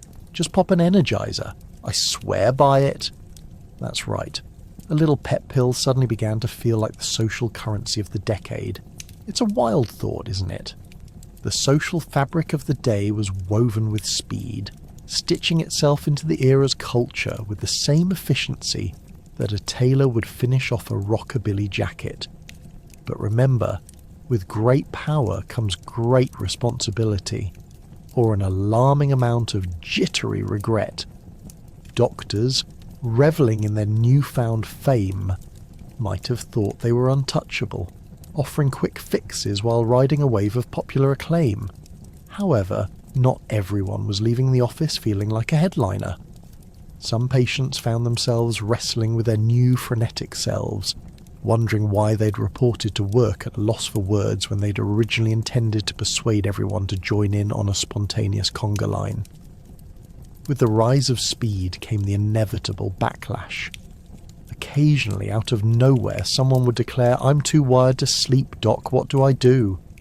As doctors scrambled to keep patients quiet about their legal stashes of happy pills, they found themselves in the strangest predicament of all, managing their own PR crises while prescribing more speed. Yes, the fast track to fame carried its share of potholes. Ladies and gentlemen, you could joke that some doctors became less like healthcare providers and more like overzealous event planners, organising spontaneous dance parties and providing energy drinks to make sure everyone was hyped up to their maximum potential. So there you are, jittery in the social circuit, defying the odds like some rock star, yet mentally questioning whether you'd been signed up for stardom or just signed away your sense of calm. Meanwhile, tunes were blaring in the background, punctuated by your adrenaline-fueled attempts to keep up with everyone's conversations. Imagine the frustration of trying to keep your cool when your heart was beating so fast it might just try to join the band. Suddenly, inhaling a breath of fresh air became a high-stakes game of who can keep it together. Doctors constantly provided solutions neatly wrapped in prescriptions, but the personal consequences have made us contemplate whether the price of fame was far too high. The 1950s were a fascinating time, where the line between doctor and celebrity blurred like an impressionist painting, colours merging and mingling until it all felt like one ecstatic blur. Fast-paced transformations were contagious, and so were the side effects of buzzing about town. Dance floors became the new battleground, as the rhythm of the night repurposed everyone's medical history, as if those speed pills had replaced the need for a good night's rest. So while speed might have dazzlingly lit up the nightlife, we were reminded that the rush was temporary. The doctors may have gained fame while encountering astonishing highs, yet the sobering lows crept in quietly, and it turned out that sustainability wasn't part of the energetic prescription. So, let's tip our hats to the brave souls who danced through history with speed as their applause track, figuring out that they were seeking more than just a little kick. They were after a sense of belonging, a taste of exhilaration, a taste of life that wrapped around them like the catchy melodies of their day. And while they might have found an exhilarating journey, it left many craving a quieter song, a slower beat. The 1950s might have been fast and fleeting, but let's never forget the lessons lurking in those blurred moments of prosperity. It's often the slower, softer tunes that endure through the ages, still whispering their secrets long after the applause has faded. Would you like to continue with the next segment? With all that friendly, feel-good energy flying around, reality eventually crashed the party like an uninvited guest. Sudden reports of heart attacks and jitters started sprouting up, making the good old doctors groan and rethink their QT prescription tactics. But hey, those were just part of the risks included in the original enthusiasm, right? It sounds a bit like that time in college when a night full of partying ended in someone attempting to surf a dining table. Sure, it was thrilling, but the repercussions were not pretty. Picture a scene where doctors, once the cool cats handing out tiny vials of pep, now began sweating under the fluorescent lights of, what have we done? It turned out that those little speed pills were packing more than just an energy punch. They were slapping on a side of hostilities that came back to bite. You could hear the doctors muttering in the hallways. Who knew something called bennies could bring so much drama? Doctors soon discovered that instead of feeling like superheroes, many patients were morphing into jittery, anxious creatures. There's nothing like a prescription-induced panic attack to ruin your weekend plans, believe me. You thought you were going out for a night of dancing. Surprise! You now have all the energy but are glued to the bathroom floor contemplating your life choices. Parents, who once looked at this wonder drug as a miracle solution for their too tired to sell their kids' life insurance, found themselves buried under a mountain of cautionary tales. The speed-induced euphoria started exposing a darker side, one that resembled a driving a car on a cliff edge situation. It was like throwing your keys into the lake after realizing you had a flat tire. Hindsight taught folks a lesson, the kind of lesson that was better served with a teacher who had gone through this whole frenzied lifestyle thing before. The infamous speed epidemic saw a rise in emergency room visits. Can you imagine being a nurse on shift, encountering a string of patients who looked like they were auditioning for a role in a horror movie? Eyeballs as wide as saucers, hands trembling like maracas, and hearts racing faster than the local high school track team. And the doctors, they simply didn't have the training for this kind of turmoil. They weren't prepared for a wave of patients sprinting in, shouting, "I thought I could fly!" Newsflash, speed does not grant you wings. As healthcare providers attempted damage control, new medical advertisements popped up, trying to candlelight the situation with the air of, "Let's not panic." Doctors were now handing out pamphlets with titles like Understanding the Risks of Speed and Your Heart, a Love Story or Your Worst Nightmare. These pamphlets went out while patients could do nothing more than look at each other and whisper things like, "Did we really think that the thrill of the ride wouldn't catch up to us? Eventually?" Meanwhile, communities began to bubble over with caution and concern.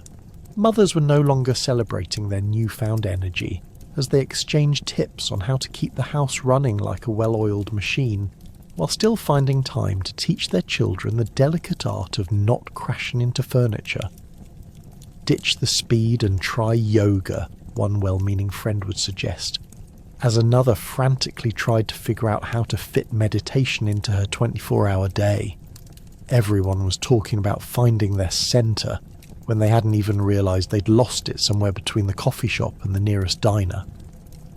In this fruit basket of realities, the medical establishment began to realise the importance of recovery. Health scares led doctors and patients to adopt new strategies for balance. Rebranded medications popped up alongside new therapeutic practices that focused on wellness rather than the quick fix market. Imagine the doctors strutting around like proud parents after teaching their children how to drive. Yes, Timmy, it's great to speed, but please keep your foot off the gas. As the medical community finally emerged from the chaos, it did so with a renewed sense of deep appreciation for health. Those cheeky little speed pills quickly faded into anti-drug campaigns and cautionary tales. Eventually, the spotlight shifted away from the metaphorical pill-popping races to a healthier understanding of life's pace. While the scars of the speed era lingered, lessons learned prompted many toward a long-overdue rebellion against instant gratification in favour of sustainable health practices that continue to resonate today. And that, friends, is how the race against time transitioned into learning how to savour moments, and perhaps enjoying life at the speed of sloths instead. Who would have thought that slowing down could actually be the real thrill ride? As the years sped by and the side effects piled up, the tides shifted toward a new trend: alternative medicine. Suddenly, herbal teas and mindfulness began to look a lot more appealing than a quick fix. Imagine the surprise on doctors' faces when patients started asking for wellness tips instead of speed prescriptions. That's right, spa days over shenanigans. Suddenly, the same doctors who once confidently pitched amphetamines as the miracle cure-all were now scratching their heads, flip-flopping through pamphlets detailing the wonders of acupuncture and the profound healing powers of ashwagandha. You can practically hear them. What's a crystal bowl supposed to do? Improve your chakras? I thought we were supposed to improve blood flow. All the while, patients were flocking to holistic practitioners faster than they could say, cleanse. The promising aroma of chamomile wafted through the air, replacing the harsh scent of formaldehyde and medical-grade alcohol. Picture a quaint little shop on a cobbled street. Sunlight filtering through the windows, illuminating shelves stacked with colourful jars filled with herbs that sound like they belong on a witch's shopping list. Patients trotted in, radiating serenity and sporting oversized tote bags bursting with ginger root and organic quinoa. Tea parties replaced emergency visits, with everyone eagerly discussing their latest finds. Oh, you simply must try that turmeric latte. It's akin to drinking sunshine. And just like that, speed became the embarrassing cousin you kept tucked away at family reunions. In this brave new world of alternative healing, practitioners transformed into life coaches, conductors of energy, and emotional ambassadors. They might not have had stethoscopes, but their crystal pendulums swung with authority. It was as if the medical elite had accidentally created a fluffy utopia where no one's life was too busy to embrace aromatherapy. And who could blame people for wanting a little tranquility after the roller coaster ride brought on by last decade's speed-centric ways? Speaking of roller coasters, have you ever attended one of those wellness workshops? You walked in expecting a nutrition class, only to find someone instructing you on the art of intuitively speaking with your body. There you were, trying to avoid eye contact with those distant vibes of a stranger passionately instructing you on how to breathe deeply to manifest your inner goddess. Everybody seemed so zen, sitting cross-legged in their hemp-woven shorts, enthusiastically chanting all while you're clutching a pie slice and feeling guilty about your love for pizza. And of course, the irony of it all, who were you to judge? You had just spent your 20s strapped to an energy drink-infused whirlwind, where the only thing faster than your heart rate was the deterioration of your internal organs. Flashbacks of your late-night escapades filled with caffeine and revelry cast a pungent haze over your quickly fading slow-life ambitions. Ah, yes. Let me just dump a little lavender in my bath and pretend that's enough to erase the 5 years of speed-induced insomnia. As alternative medicine swept in with its herbal remedies and kale smoothies, the pharmaceutical industry began to sweat. What if patients choose to sip ginger tea instead of our pain meds? We could be in serious trouble. A frantic boardroom meeting transpired, filled with scientists frantically hypothesizing and plotting like comic book villains. Suddenly they began crafting ads for the newest natural pain relief that consisted of a secret formula smeared with honey and sprinkled with pixie dust. You want your anxiety to vanish? Try happy hops and unicorn breath. But among the laughter, the truth could not be ignored. With each herbal remedy, more and more patients found solace in a world far less fraught with side effects. Yoga classes sprouted like mushrooms after a rainstorm, and meditation centres took over urban landscapes, offering spaces where city slickers and tired parents could tune out the surrounding chaos, if only for an hour, by chanting Om and sipping chamomile. Just imagine trespassing into one. You're surrounded by zen as folks tumble into their stretches like some ancient ritual, when really they're only trying to avoid the chaos of their busy day while looking for a break from the coffee-fueled madness that had taken over their lives. And so, alternative medicine shifted the culture, not just for patients, but for doctors too. They began to see the beauty in a quieter approach to healthcare. Perhaps just perhaps, healing didn't strictly need to involve shiny pills or enormous doses of dubious substances. It could embrace simplicity, community, and the radical notion that sometimes the body knows best if only we stop to listen. So, as it turned out, swapping speed for a serene herbal lifestyle was more than just a trend. It was a lesson steeped in wisdom, steeped in tea, and every bit as exhilarating as a ride on the fast track, but perhaps without the jittery aftermath. We can't talk about speed without a wink at its scientific underbelly. Researchers were diving into the effects of amphetamines? It was less about making the world a better place and more about scratching their heads at the roller coaster of emotions created by chemicals. What they discovered could have made a great documentary, if only there was time in between the speed and the madness. As doctors handed out these little speed pills like they were candy, scientists were busy in their laboratories wondering what exactly was happening to their subjects. It was a scene that would have made even the most robust laboratory mice nervous. Picture a team of researchers dressed like they were preparing for a dance party rather than working on groundbreaking studies. They were in their lab coats, but instead of serious faces, they wore expressions that ranged from confusion to outright delight, each holding their trusty pen like the magic wands they'd need to document the caffeine-fueled chaos. The madcap world of amphetamines became a scientific playground. One minute the researchers would have their test subjects boosting productivity levels like hyperactive squirrels on a caffeine binge. The next, they were contemplating whether this was the most spectacular breakthrough in human history, or just a one-way ticket to Psych Ward Central. Amphetamines were surefire ways to boost energy and focus. You'll clean your house, run a marathon, and possibly write that novel. Just don't forget to breathe, the advertisers whispered in a fervent attempt to promote these little miracle pills. Yet ironically, with all that energy came a side of anxiety that nobody mentioned in the commercials. It turns out speed didn't just fuel productivity, it also churned up stress levels higher than a teenager's pride after winning a food eating contest. Anxiety? Check. Jitters? Double check. Hallucinations? Well, welcome to the party. The research was revealing a tangled web of chaos.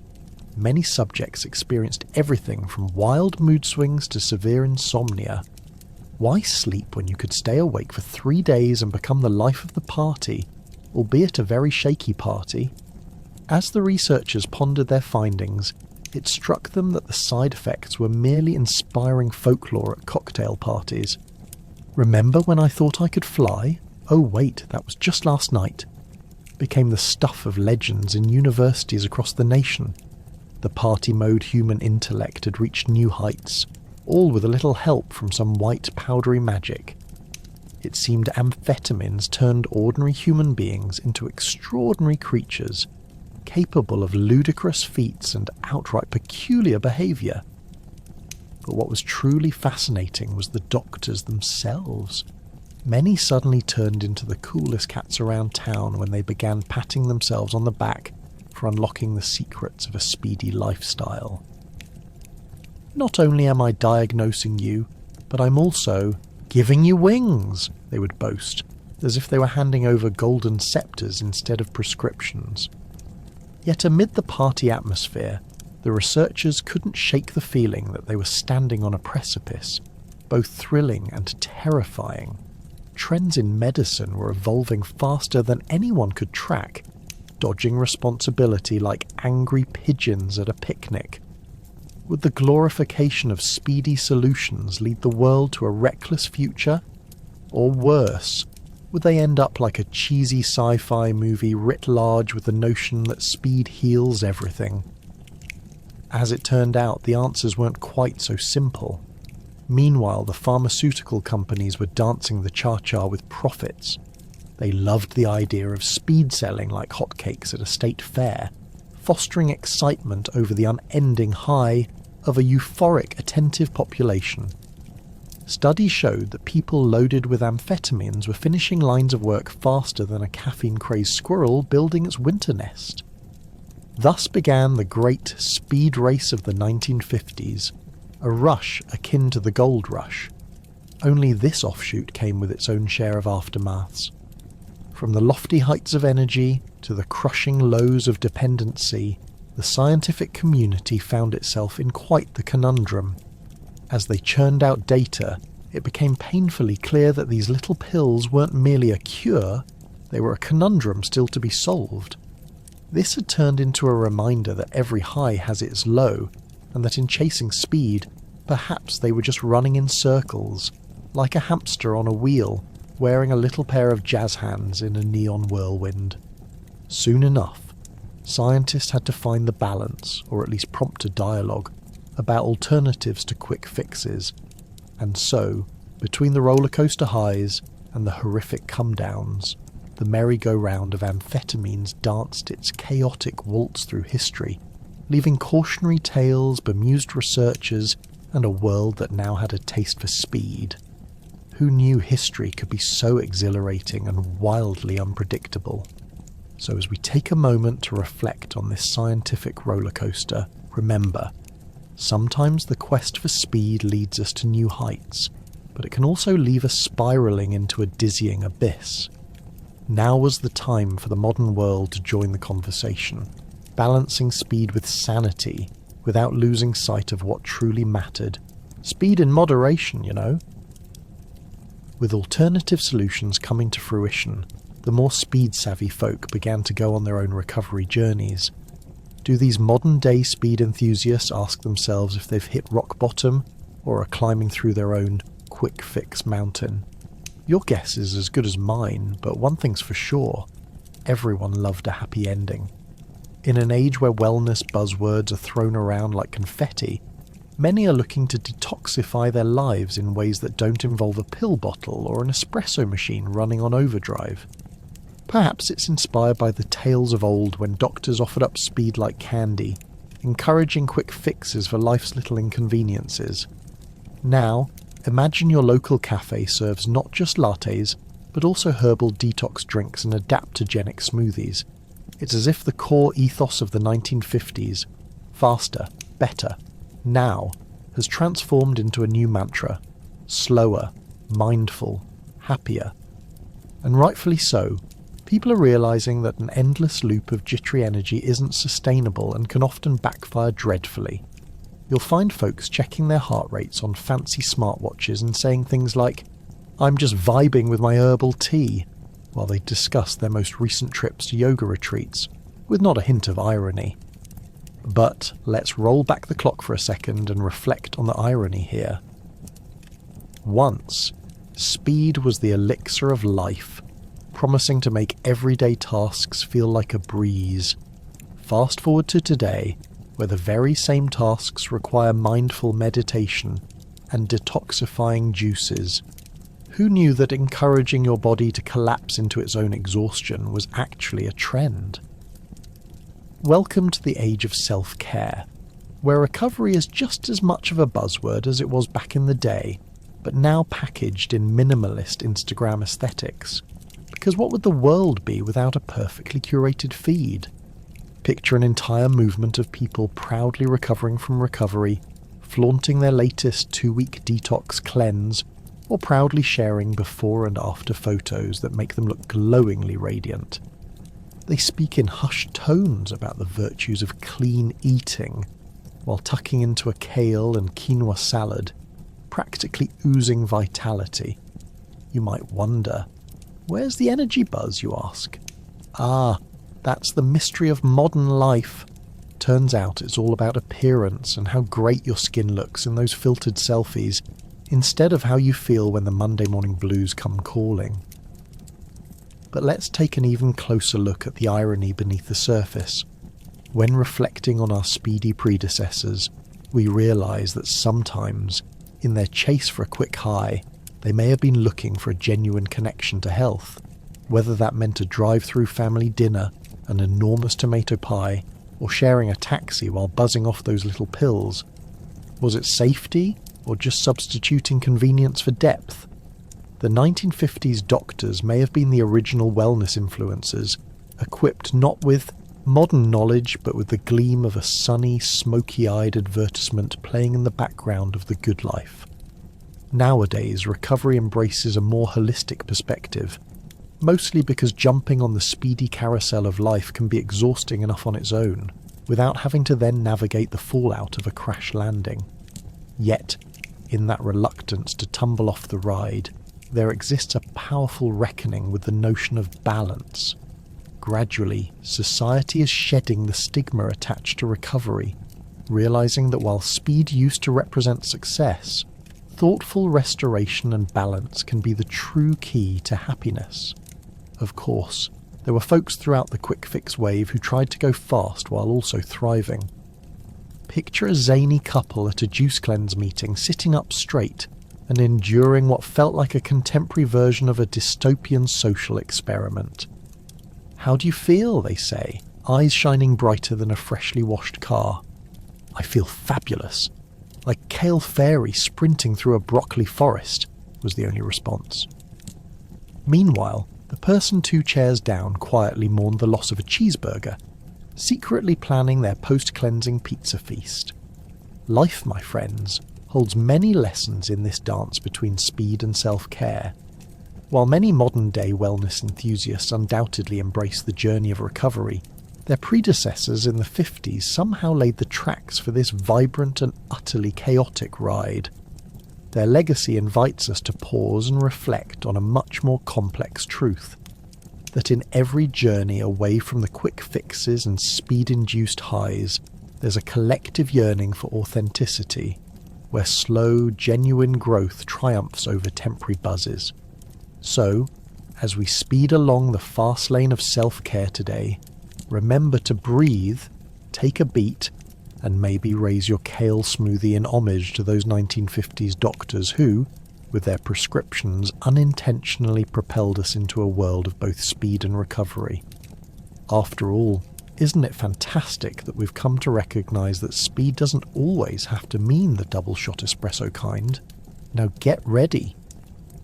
Life is about to shift gears, but maybe this time, let's keep it in the slow lane for a change. As we zoom into the present day, let's not forget the 1950s cautionary tales that rose from the ashes of fast-fueled health neglect. Discussions of health now come with disclaimers, kale smoothies, and a healthy dose of "let's take it easy." But what about that speedy nostalgia? Can you maintain a jumpstart with balance in mind? You might find yourself in a supermarket aisle, eyeing a box of energy bars promising to power you through your day. Still, you can't help but think back to those days when your doctor might have said, "Ever try a little speed? It'll fix all your problems." Consider the modern-day equivalents: sleek packages promising energy with an array of suspicious ingredients. Ah, yes. Who knew a snack could come with an extra dash of chemicals that sound like they belong in a science lab? You're left wondering if you should turn to a vintage cookbook for a nourishing salad recipe, or if you should simply bite into another fast fix.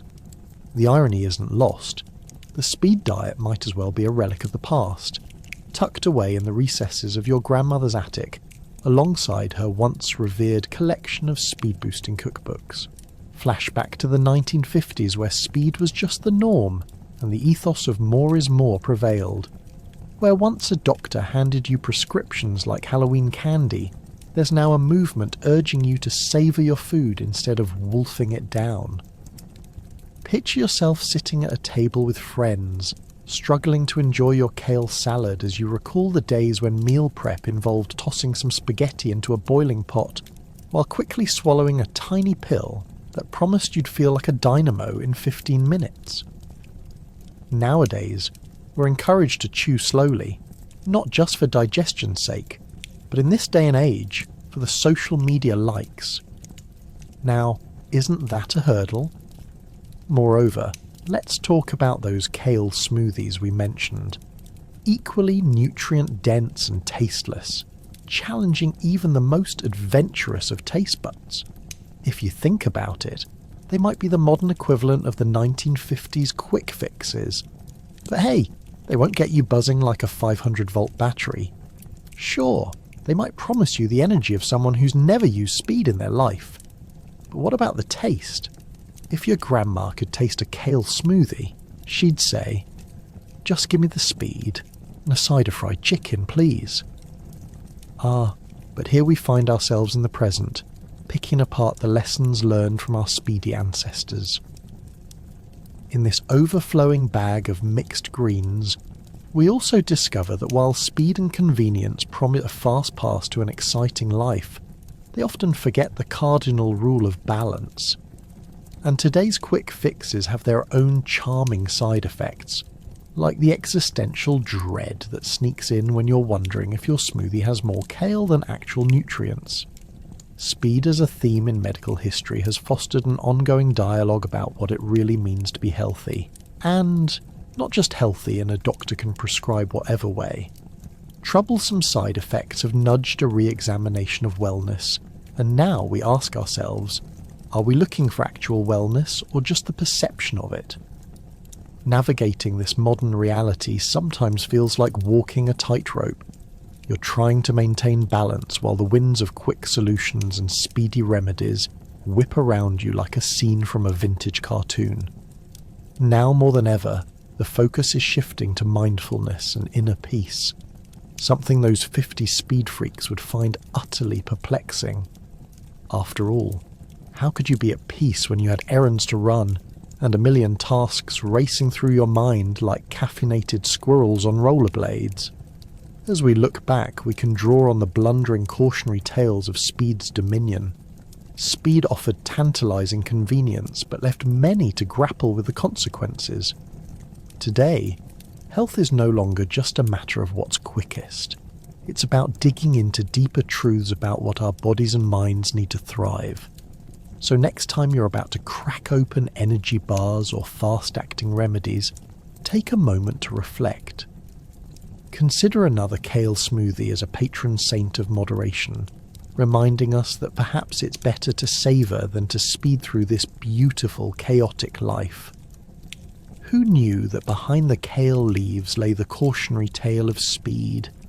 You see, history often teaches us not just about speed, but about slowing down to truly enjoy the ride. And isn't that the best prescription of all?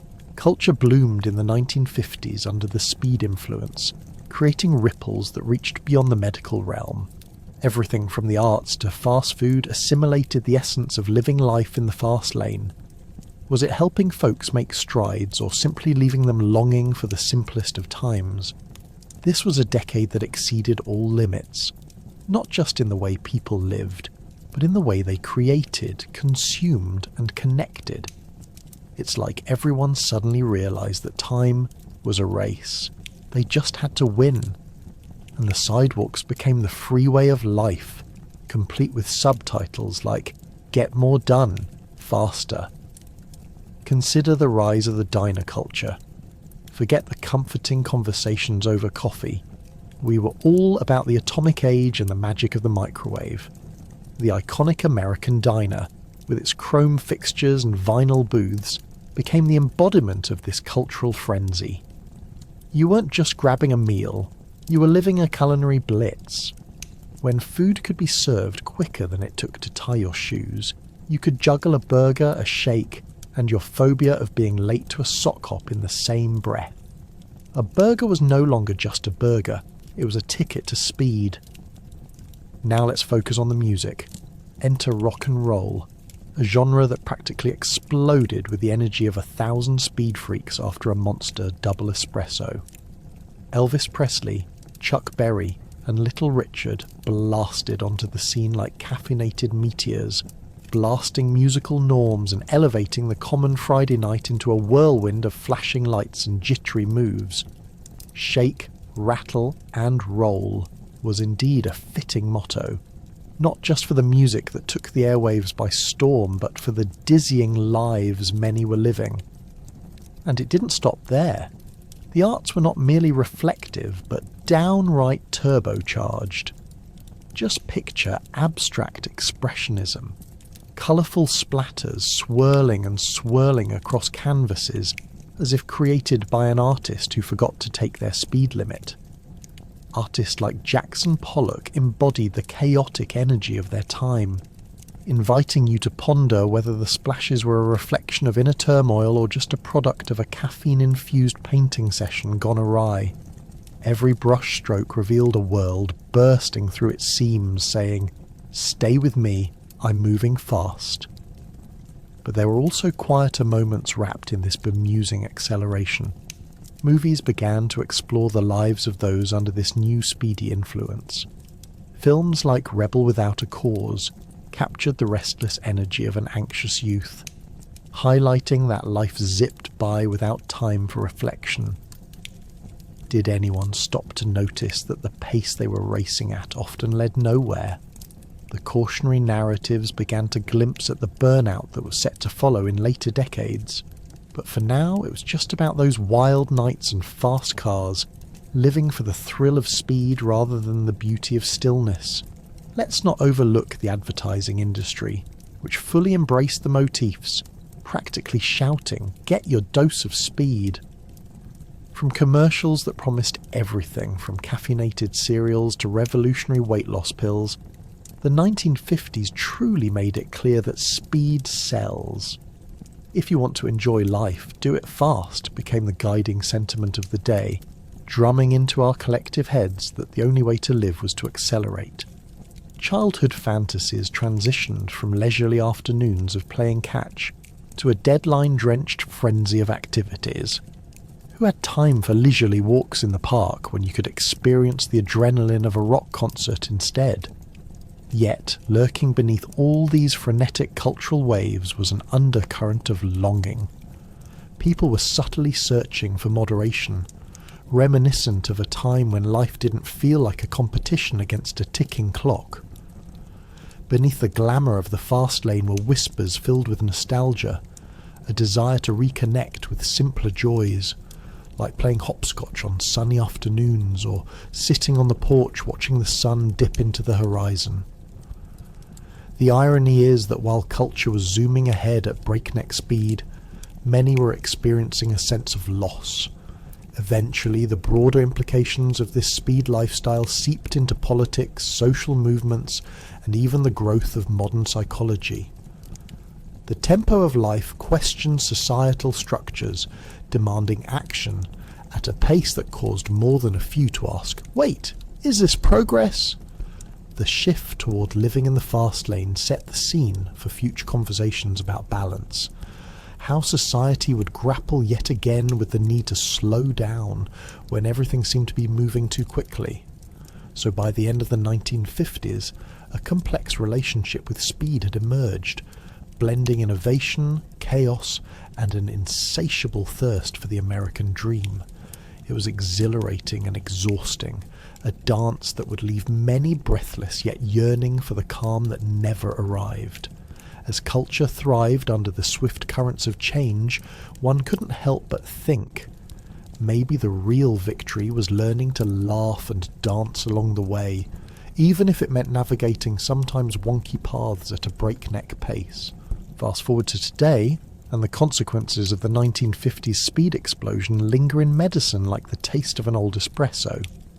Modern medications boast of lofty promises, some backed by solid evidence and others, well, let's just say they could use a PR makeover. It's all about pace now, with careful thoughts on side effects and outcomes, not just about how fast you can climb. Do you ever find yourself staring at a pill bottle with more qualifications than a Nobel Prize winner, wondering if you should take a leap of faith or just stick to your grandmother's old remedies? It's a modern conundrum. Let's be honest. The world of pharmaceuticals is a wild ride, often resembling a game show where the prize is your health.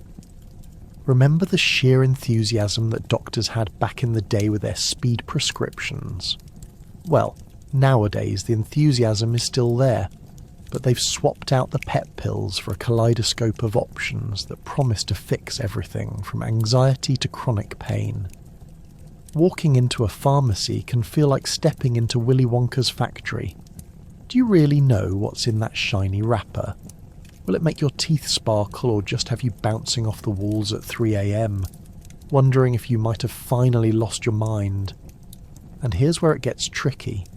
There's a deluge of attention on side effects, and somewhere along the way it became clear that we humans are no longer interested in just give me the fast fix. We want reams of data, testimonials, and possibly a PowerPoint presentation detailing the benefits of a medication, complete with pie charts and maybe even some clip art from the 90s. Want to know if a pill will grant you the chance to be as productive as a caffeinated squirrel?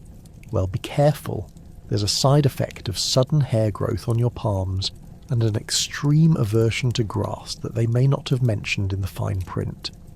In response to the medications of our speed-fueled predecessors, we've seen the rise of alternative medicine, where practitioners are enthusiastically battling the spectres of the past with yoga mats and herbal teas. Suddenly, esoteric solutions are making a comeback as people trade their speedy solutions for slow, mindful moments. Ah yes, the power of chamomile. Just imagine this. Instead of a quick trip to the doctor for an energy boost, you're standing in a health food store, humming to the tunes of soothing nature sounds while you decide between organic, gluten-free kale chips and a bottle of calm-down elixir sourced from the Amazon rainforest. It's like a tranquil spa day every time you need a pick-me-up. And while we rave and rant, the reality remains: medical trends, like a high-speed train, keep moving forward. It seems like every season brings a new wonder drug that promises to rid you of whatever's bothering you, depression, pain, a nagging feeling you left the stove on. But wait, here comes a parade of law firms shoving advertisements down our throats, yelling, "Have you or a loved one been affected by this medication?" It's a modern-day twist on speed kills, with people scrambling off the medication merry-go-round while seeking out alternatives like packet teas or ab workouts promising to take your health into their own hands. Hands that may or may not have been washed after handling a stray cat during a full moon. Let's not pretend science doesn't have a sense of humour too. Ever read the back of a medication's commercial? The rapid-fire list of side effects sounds like the background hype track for a carnival game. Possible dizziness, food cravings, uncontrollable laughter, and the feeling like you can finally hug your neighbour. Who knew something as simple as a headache remedy could lead to pizza cravings at midnight and new best friendships? Ultimately, the legacy of speed serves as both a cautionary tale and a beacon of hope. Scientists continue to unravel medical mysteries, turning the conversations around what constitutes a valid treatment into an engaging dialogue, complete with skepticism and patience. No longer do we take medications on a whim, or trust that a doctor holding a prescription pad knows everything. Now we check reviews, consult with our social circles, and even take to the internet. So, as we navigate this fast-paced world with a mix of skepticism and hope, let's flash back to the good old days of the 1950s, if only to marvel at how far we've come. That wild chase for speed may have paved the way for some misguided adventures, but it also laid the groundwork for responsible dialogue in modern medicine. Who knows? Maybe the furtive whispers of amphetamines echoing through the ages remind us not just that speed can thrill, it can cheat us if we let it. Now, let's slow down, take a breath, and embrace the journey toward balance, one chocolate kale smoothie at a time. With the world racing forward, speed has become a paradox, a blessing, and a curse. While some chase after quick fixes through modern medicine, others are finding solace in the slow, deliberate practices of wellness once forgotten. Let's ask the real question. Do you want a quick lift, or are you ready to discover that going slow can be the real superpower? The pace of life in today's world, driven by advanced technology, instant connectivity, and rapid delivery services, often makes us feel like we're in a perpetual marathon. Remember when you used to wait for your dial-up internet to connect? Those were the days of personal patience training, and now, if a web page takes more than 2 seconds to load, we're ready to scream. Speed, as delightful as it might seem, can carry a hidden cost. Picture your morning commute, racing from home to work, weaving through traffic like a caffeine-fueled slalom skier, dodging pedestrians as if they were stationary cones. You arrive just in time to pour yourself a hastily brewed coffee that's more of a wake-up call than a comfort. The elation of making it to the office in a record time is undercut by the reality that you've missed breakfast, skipped meditation, and left your sense of peace in the dust. A win for speed. But at what cost? In a world where more is always better, we often forget the benefits of slowing down. Think about the simple act of eating. In modern times, meals are often treated like pit stops rather than sacred rituals. Ever tried to inhale a sandwich while sprinting to a meeting? It's like trying to enjoy a gourmet meal at a drive-thru. Possible, but hardly satisfying. Take a moment to envision a slower pace, savouring each bite, the flavours fully present, your mind freed from the constant whirl of daily distractions. A little meditation between bites can turn even a hastily made lunch into a transformative experience, an oasis amidst the chaos. The rise of wellness culture reflects this quest for balance. Yoga practitioners swear by their slow flow classes, emphasizing the value of deep breaths and intentional movement. It's as if someone forgot to tell us that slowing down isn't a weakness, but a form of strength, a graceful pirouette instead of a chaotic sprint. The irony is that this newfound appreciation for slowing down runs parallel to the medical misadventures of the past. Remember the days when doctors encouraged speed to tackle life's woes? Now they cautiously prescribe mindfulness to patients misfit for the fast lane, handing out yoga mats instead of speed pills. Of course, the paradox of speed is not just confined to personal wellness. The corporate world has embraced it as well, swapping quick productivity for burnout cycles that render employees mind-numbingly ineffective. Ever notice how many meetings we're all expected to attend just to discuss how we can work faster? You could fit all those discussions into a brief email, but no. Let's bring everyone in for an hour of rambling that could be solved with a "you got this" thumbs up emoji. In the race for productivity, We've become so desperate for swiftness that we've lost sight of the importance of focus and attentive collaboration. Technology doesn't help the situation either. With smartphones buzzing messages into our pockets every second of every day, it's easy to feel like you're stuck in a racing car, spinning wheels but oftentimes getting nowhere. Notifications pile up, creating a dizzying array of urgent tasks that require immediate attention, even if most of them are cat memes. Our digital lives accelerate at lightning speeds, making it challenging to find the time to appreciate, let alone engage meaningfully with what truly matters. However, the allure of speed is hard to resist. We want immediate gratification. We crave instant results. Gone are the days of patience and perseverance. The world has conditioned us to seek out rapid results and instant solutions. Unfortunately, this expectation can lead to dissatisfaction in everything from personal relationships to personal growth. Mastery takes time. Progress usually doesn't care about the quick fix. What if, instead of reaching hastily for the pill bottle or speeding up our routines, we took a breath, grounded ourselves and embraced the beauty of small, consistent actions? So, as we consider the paradox of speed, it's essential to remember the wisdom of our ancestors who practiced the art of moving slowly and intentionally. Life isn't a race, it's more like a dance. It's about finding the rhythm that feels right for you, not one dictated by deadlines or notifications. If speed is where we came from, the slower journey could very well be our way forward. So, take a moment to reflect. Will you rush to the finish line, or are you ready to savour each step of the journey? Did you ever consider how the pursuit of speed shifted notions of the American dream?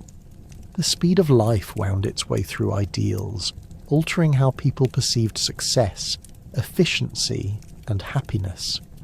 It's less about how fast you achieve your goals, and more about realising the thrill isn't always in the sprint, but the way the marathon pushes you forward. As the 1950s rolled in, societal expectations morphed into a high-octane race towards seemingly unattainable standards. Picture suburbia teeming with young families, cars glittering like bright gemstones lining driveways, and brightly lit diners where conversations derived from quick exchanges, not deep connections. Speed was not only the mantra of the doctors prescribing amphetamines, it transformed into a life philosophy, the quick-fix solution dominating not just mental health, but the very essence of how we measured our lives in the land of opportunity. Everything was designed to be fast. Fast food, fast cars, and fast solutions. It was as if every individual became a turbocharged machine, marching in rhythm to the buzz of rapid success. Look no further than the glitzy advertisement campaigns of the era proclaiming, "Get rich quick." There lay a seductive allure embedded in the idea that you could achieve your best self without labouring over deadlines, slowly building a legacy. Why wrestle with setbacks when you can jump from point A to point Z, fueled by a well-timed caffeine boost and a little something extra from your friendly neighbourhood doctor? If anything exemplified the excitement blending aspiration and acceleration, it was the visionary world of commercialism defining the American dream. Instead of patiently toiling in their fields, Americans discovered a new ethos. The faster you climb the ladder of success, the better. This headlong rush birthed an uneven playing field. It wasn't just about moving up. It became a game, complete with shortcuts, cheat codes, and an insatiable hunger to outpace the neighbours. Faces became familiar, not because of neighbours sharing long chats across the backyard fence, but because everyone was sprinting toward the finish line of wealth and status. You weren't just building a life, you were competing in the great American race, where only the swift survive. Don't even get me started on how that rat race mentality seeped into every crevice of American life. Workplaces buzzing with half-awake employees, trying to squeeze every last drop of productivity from their morning coffee and their stimulant prescriptions. Let's not forget the impact on familial relationships. Dinner tables filled with quick bites instead of heartfelt conversations, where the main course was taken at lightning speed, but the warmth of the connection simmered down to lukewarm. Instead of savouring moments, life turned into a series of what's next manoeuvres. Children were shuttled quickly from one activity to another, with parents rushing around like over-caffeinated squirrels chasing their tails. With everyone speeding to catch up to the idealised version of success, precious family moments were sacrificed on the altar of efficiency. And who could ignore the cultural zeitgeist? Music transformed alongside, electrifying the senses much like the rest of the era. Rock and roll, hot rods, and dancing that could knock the socks right off your feet. Arts became fast-paced spectacles filled with fevered energy and beats that made you feel as if you were caught in a thrilling carousel. Bobbing heads swaying to tunes that charged through the air like sparks, promising excitement and thrill. How breathtakingly tragic it was that within that rush, many overlooked the simplicity, those moments of calm amidst chaos. The 1950s, with its heady mix of excitement and speed, paved the way for a reality we still grapple with. The oblique realization that sometimes our modern-day obsession with quick solutions covered the relentless nature of chasing the ultimate goal. A full heart, a balanced life. Today, as we zip through our schedules processed by screens, it is essential to halt and recognize the humor hidden in that whirlwind. Just as a wise old tortoise taught us, slow and steady could win the race, while the hares of the world were panting on the broken paths of exhaustion. When your heart races and the finish line appears just out of reach, perhaps it's the journey we should root into our lives with intention, instead of the struggle for those elusive quick gains. As the decades flow onward, the task now is not merely to run faster, but to embrace the good old-fashioned marathon, the delightful, chaotic, occasionally humorous race toward living a life that honours not just speed, but depth, connection, and joy. Because in the end, when we look back, won't it be the slower moments that paint our most colourful memories? Ultimately, what can we take from the swift misadventures of the 1950s? While doctors may have traded sobriety for speed, the dangers they faced taught us something invaluable. Life shouldn't be a race. It's about finding our rhythm and realising that sometimes taking it slow can lead to the most important finish lines of all. Just think about it. In a world where the speed limit often feels like a mere suggestion, we can all be a little guilty of zooming through life, frantically racing from one obligation to the next, like hyperactive squirrels on rollerblades. Take a moment to picture that quintessential 1950s doctor. Sharp suit, slicked back hair, and a prescription pad that looks as if it's seen more action than an episode of I Love Lucy. These were the physicians who believed a jolt of speed could cure just about anything. Bad mood? Here's an amphetamine. Tired from parenting? Pop a pill. It's like ordering takeout in a world of instant gratification, where delivery means the patient is just as rattled as their prescription. But behind the glamour of quick fixes lay the sobering reality of dependency, addiction, and a few too many frantic nights tossing and turning under the influence of a little too much caffeine and a little too much speed. Now let's take a detour into the world of speed. The 1950s found not just a boom in medications that had folks feeling invincible, but a cultural shift that embraced the idea of not merely fast, but faster, better, stronger. Have you ever walked through a modern grocery store and marvelled at how many energy drinks line the shelves? It's as if we're perpetually poised on the cusp of needing just one more boost to tackle the demands life slings our way. The ghosts of those early amphetamines haunt us, much like that lingering scent of burnt popcorn in your microwave. We still chase the speed without realising we may just be signed up for a wild ride on the emotional roller coaster. And while we're on the emotional theme, let's not overlook the fact that speed, like any indulgence, often comes with a hefty price tag. Simply put, examining the 1950s era can provide modern medicine with a hefty dose of caution. The era taught us to ask, when's the last time we slowed down and reflected on what we truly need? In our quest for productivity, we often forget that downtime is not an enemy but a dear friend.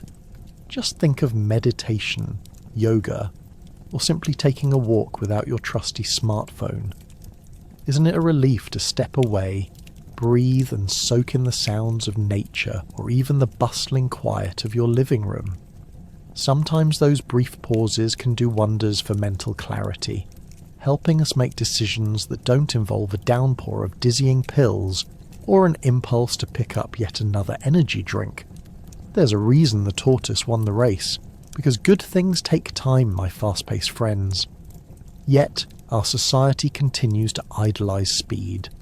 We are bombarded with advertisements promising instant results and quick fixes, all of which can turn life into a perpetual race.